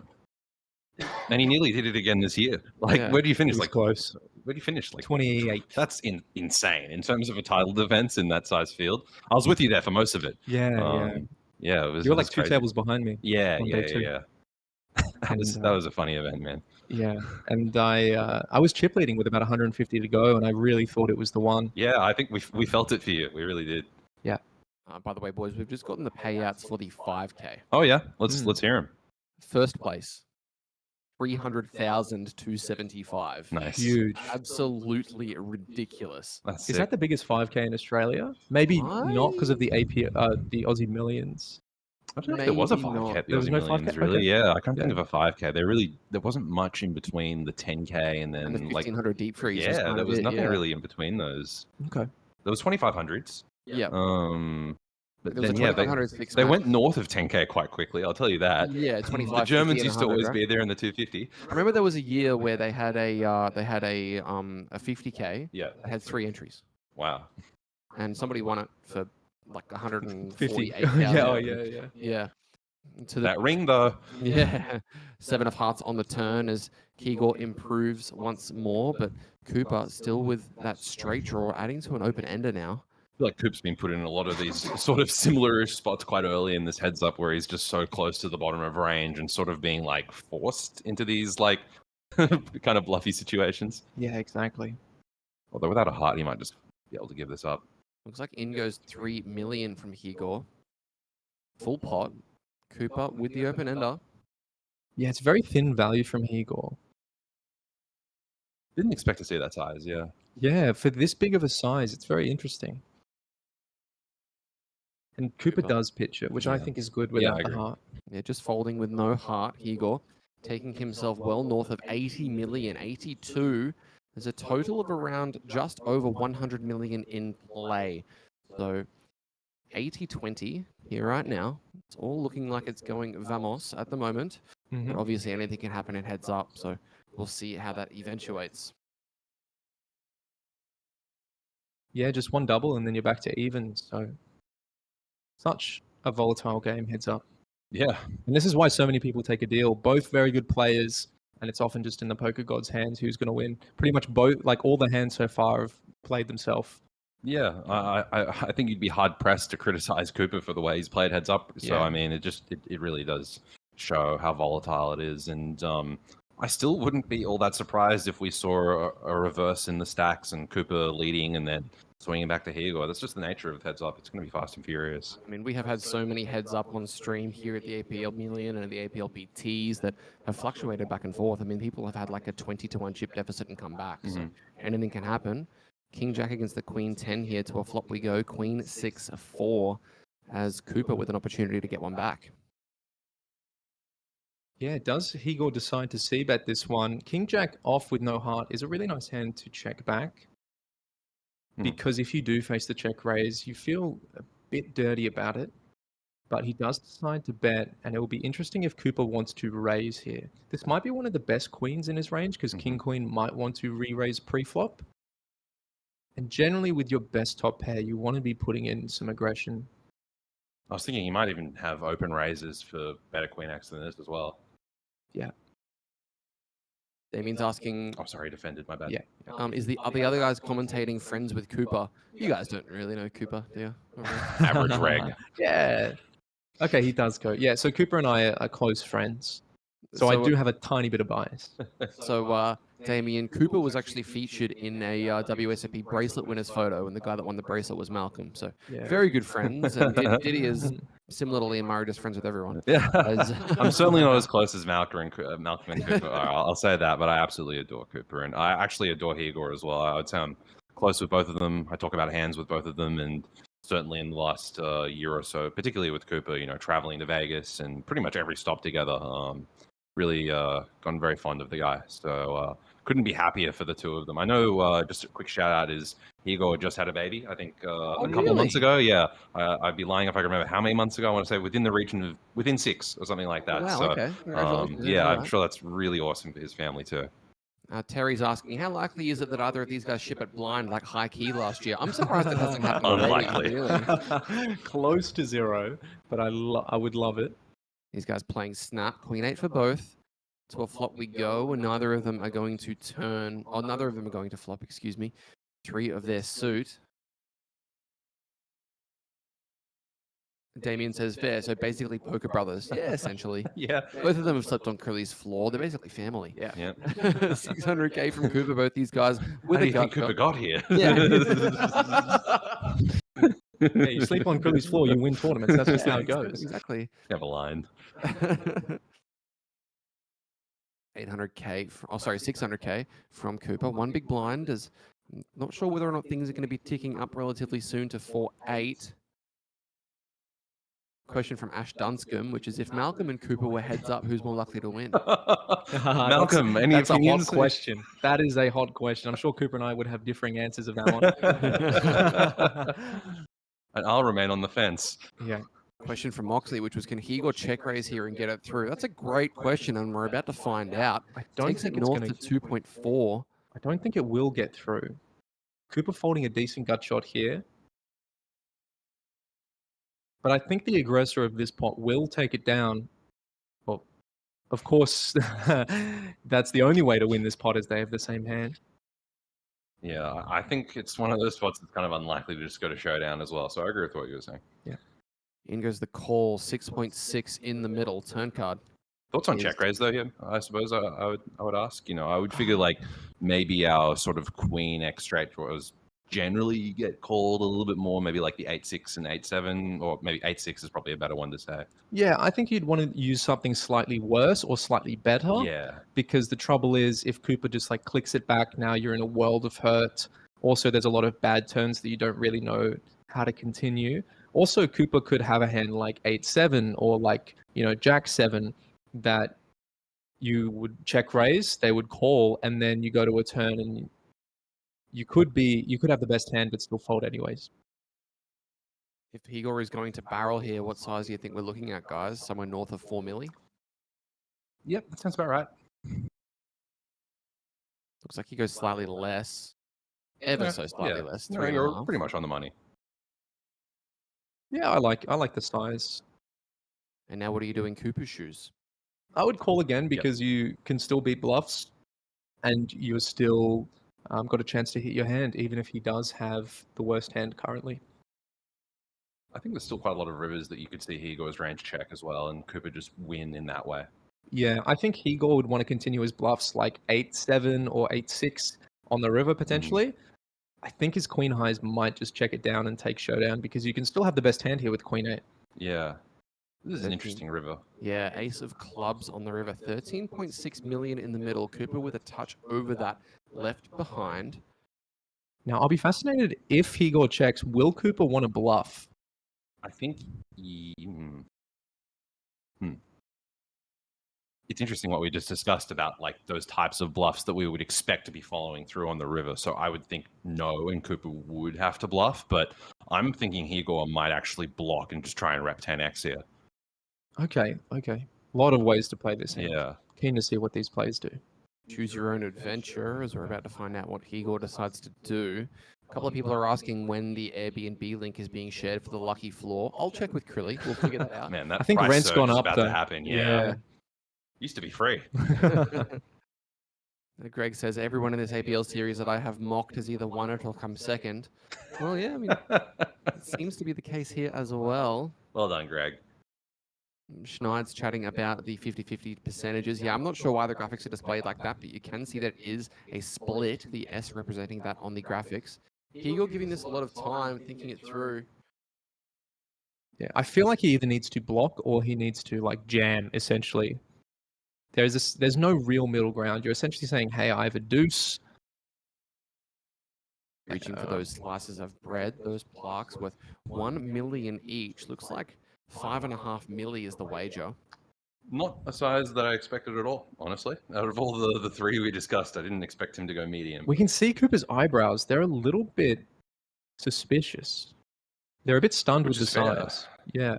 It's hard for a lot of the check raise value on the flop to just be continuing on this river without being quote unquote thin. Yeah. I mean, I think Igor's definitely capable of going thin with like Queen 10 or like Jack 10 or King 10 here. potentially, but a bunch of them might have raised pre-flop as well. And I think a 2 might jam in this spot or go even beefier. Greg is asking, is that Didier in the commentary? Yes, it is. C'est moi, mon ami. People asking about the delay. We're on a 20-minute delay, so everything you're seeing happen on screen happened 20 minutes ago. Was Cooper really sus on this? Yeah, he's reaching for calling chips. To find, man. The Queen High hero heads up. He hates having the 8. If he had, I think if he had Queen Jack, he might find this. I agree. But if he has like, I think King High, that's the thing about Higor's bluff, is it looks too suspicious. Doesn't the amount doesn't match the hand strength he's representing. Yeah. So Cooper is extremely suspicious, and he might get a hand like Queen 8 to fold, or a hand like Jack 8 to fold. But getting a hand like King High or better to fold, I don't really think it's achievable. Harry on Twitch saying, we can see Cooper's eyebrows as an outstanding way to start a sentence. Well, I saw them squinting. Yeah. Classic eyebrow tells. Big moment in Coop's career right now, you know. I think Malcolm's almost alluding to it. He really wants to call. He hates this. Yeah. Look at him. Yeah, he smells something sus. Yeah. Igor instantly kind of looks a bit relieved, and it looks like he was considering showing him. He's asking. Igor still hasn't shown yet. He's saying, show me. They're having a conversation about it. Oh. Yeah. I'm not sure if the audience are getting that table I'm sound not yet. sure either, but if they're not, Cooper just cursed after Igor told him that he had Queen 8. Yeah. So 26 big blinds now for Cooper. Yeah, annoying for Cooper. Just things not going his way. I think Igor's won the last 5 or 6 hands just because he's had the better hand every time at Showdown. Cooper's just been at bottom of range, being like forced to bluff. Yeah, like, exactly. Yeah. Well, this hand they did have the same. They did have the same Yeah. hand. So Igor's aggression is going to pay off there big time. Absolutely, yeah. Okay, no table sound. So yeah, if they say stuff like that, we'll try and keep you up to date. Yeah, that trophy on the left side of screen going to one of these gents. Queen 7 for Igor. Expect to see another limp. At what stack depth do you think we'll start to see Igor start open ripping, by the way? Like 15 to 20, you can sort of start doing that in the big blind ante. It'll be interesting because you're not really supposed to do too much. Even you can do it for like 15, I guess, in regular heads up. But in big blind ante, I think there's even some like 25 big blind stuff that you can just open whack. So even like right now, because Cooper's around 26, but I don't expect to see it at all until about 15 to 18. Yeah, Cooper will just muck this one. Queen High takes it down, slides down to 24 bigs as Cooper is looking to the sky for answers. Anything can happen heads up, mate. One double and you're back up to 50 bigs and game is on. Obviously, you have to find that double first. Getting a look at the other players that are at this table. Wei Shu, Perry Langley, David Bowen. Moxley says, I think Cooper has been really unlucky this heads up. Yep. Definitely hasn't had the greatest start, though he did have some pretty good fortune to get to this point, I will say, at this final table. I mean, the very first 2 hands of the day, Kings against 8s to find a KO, and then Jacks against Ace-Queen, the very next hand to locate an elimination as well. Lucy saying, he got sideball on my table at the start of day 2. Started with 61K in the start of day 2. Wow. Sick. He ends up with a potential win, and I end up with a minimal payday. Shows how great a player he is. Yeah, absolutely. He's a very, very capable poker player, as we see the 10-7-3 Rainbow Cooper with a gutter. Maybe a chance to get a couple of chips back against this against this Jack High. In goes 800. Yeah, if Igor finds anything but a fold here, I'll be very surprised. But yeah, what the commenter said about coming back from 63K, it's very, very possible. You're never down and out. I see too many poker players lose a pot and then think that I'm down to 10 bigs. I just have to like run it now. Or they get tilted and think their 10, 15 big blinds is nothing. Or even like 4 big blinds. I've seen too many comebacks on 4 big blinds. I nearly had one in this tournament, actually. I went down to 23K, which was less than 2 big blinds at the time. And then I spun it all the way back up to 240. Still, I'm in the commentary booth, not here. So obviously not on the table. So I did bust and I didn't go the distance, but. Looks like Cooper finds the bet on this flop, gets a float from the Jack Deuce. Wow. And the 9 on the turn, giving both of these guys a straight draw. The 8 river would be an absolute disaster for Cooper as he fires once more, this time for 2.4 million. Yeah, I was very surprised to see the flop call from Igor. Yeah. Now that he picks up equity, he might even look to turn this one into a bluff. I would kind of back it. See how he decides to proceed. I've got Buddy on YouTube asking for an 8 river. Why does everybody just want carnage? They want blood every time. Interesting they both find that equity. They're both wanting to find the 8 on the turn now. It's crazy. We've been in like the exact same spot every hand. Cooper just has a bottom of range bluff, and Igor has a marginal hand. Jack Lockman says, was that beam of light on Cooper's head Malcolm sending him the sun run? Maybe. Oh. Could be. If an 8 comes on the river, it's definitely not the case, but we'll see what happens. Igor still wondering what the best option is with this Jack Deuce offsuit, floating the flop very wide. I got a feeling he's not going to call. Yeah, I think Malcolm was onto it. I think he's going to find a check raise now that he's got himself here. Even against the shallow SPR that Cooper has with only 11 million behind. Yeah, I think it's the perfect hand to do it with. You don't want to do it with a hand with too much equity, unless you either want to do it with a hand with a lot of equity as a bluff, like if he had like, I don't know, Jack 6 of club, Jack 5 of clubs or something, or you want to do it with a junky Jack that just has like 10% against the value. Here it comes. Reaching very deep. And this is going to be very, very annoying for Cooper. Obviously, he has that double gutter. Excuse me, double gutter. Yeah. Dependence on the size. Are we What size he does continuing? pick? It's probably not too huge, right? Yeah, 6 milli. Okay, yeah. Wait, this is half of Cooper's stack. Yeah. Yeah. I don't really see how Cooper can proceed, and Igor's just going to win this, surely. What do you think, Malcolm? Do you think Cooper's coming along with this equity that he has? I'm not sure, to be honest. It's very tight. You could even jam if you think Igor is capable of turning some 8x or 6x or Jack X floats into a bluff. So literally any 3 is possible. But Igor tends to show that he doesn't give up once he turned check raises from the last hand. I thought he would have gave up, but Wow. no. Yeah, What a fantastic line by Igor. Like, Yeah. honestly, deserves a huge amount of credit for that. Yeah, hand. really sick. I don't think any of us found like I'm going to float the Jack 2 to turn into floating a the bluff. That Jack was 2 just- there yeah. and turning into a bluff on the turn is absolute gangster, like we talk about. That the is- inner Brazilian. any other I'm national sure the flag. Vamos is happening in real life right now. Yeah. Hey. Wow, that was super impressive. And with that, Cooper slides down to sub 20. Yeah. So we're in that section of play that we mentioned not long ago. 15 to 20 big blinds. We could start to see some chips flying into the middle if Igor wants to start ripping. Yeah. Action's going to be on him first as well, so maybe we could see it as soon as immediately. It's possible. Probably a couple of blinds off what we'd expect to be, I guess, calling it frequent, but it can certainly start happening. Cooper's saying he has 9-9 actually, so unless his count is wrong. Count maybe ever so slightly off. Yeah. Let's find out. Igor getting closer and closer to his banner. The Yep, banner there on you his go. face. Oh, all in call. All in call. Queen versus 10-8 suited. 10-8 suited for Chips Igor. have flown. So yeah, it is roughly 10 million. So I believe with the big blind and the big blind ante, it took him down to 9.9. So Okay, we yeah. have an all-in and a call. Igor with an opportunity to win this one right here, right now. Cooper needing to hold. Oh, and and I think that It's might just be basically it. over. it He got is spades as well. Yeah, three of clubs. that's it. We have seals a it. victor. And I'll let you announce our new main event champion, Jordan. Ladies and gentlemen, congratulations to Igor Seibel, our champion here in the APL Million main event. No deal made, $738,920. And GG's to Cooper Feltham, $495,790. Ladies and gentlemen, Huge. it is all over. Wow.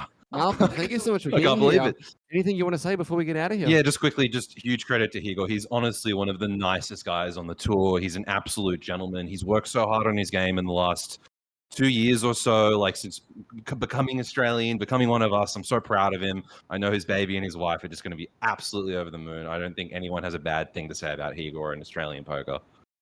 Yeah, what an amazing start for him to raising a new family. He's going to have $740K to spend on him, his family, his baby. So huge congrats to Igor. He plays really, really well. Couldn't have picked Look at him. He's a better FaceTiming player to them. win it. Yeah, oh my God, family straight on the call. They must be over the moon. And of course, well done to my friend Cooper. Very valiant effort. If you asked him, hey, would you take a second going to this table? I'm sure he would have done it. 500K is a ton of money. So well done to these two and everyone else at the final table. All right, guys, thank you so much for tuning in. Thank you. Thank you for having us. We may be bringing you the 5K. I'm just going to wait for confirmation on our team out there because the 5K still plenty of tables as the FaceTime. Look at the happy family just there, all smiles as that is a ridiculous she's amount crying, of money. That's a really beautiful scene. Thank you so much for tuning in. I mean, my name is Jordan Bromley. I've been commentating the entirety of the series, and we may not be over, but in case we are, thank you so much for being here for the entirety. I got a tear running down my eye, man. That's really beautiful. Like that's start really crying. nice. Yeah. If you have not yet, make sure you like the video on Facebook and follow the Australian Poker League as well. Make sure you subscribe on YouTube, follow on Twitch. My name's Jordan Bromley with Didier and Malcolm. Thanks for being here, guys, on behalf of Joel Williams, Stephen Ibrahim, Brendan Hardy, and the rest of the crew here at APL. Thanks for being here, and we'll see you down the road. That's beautiful.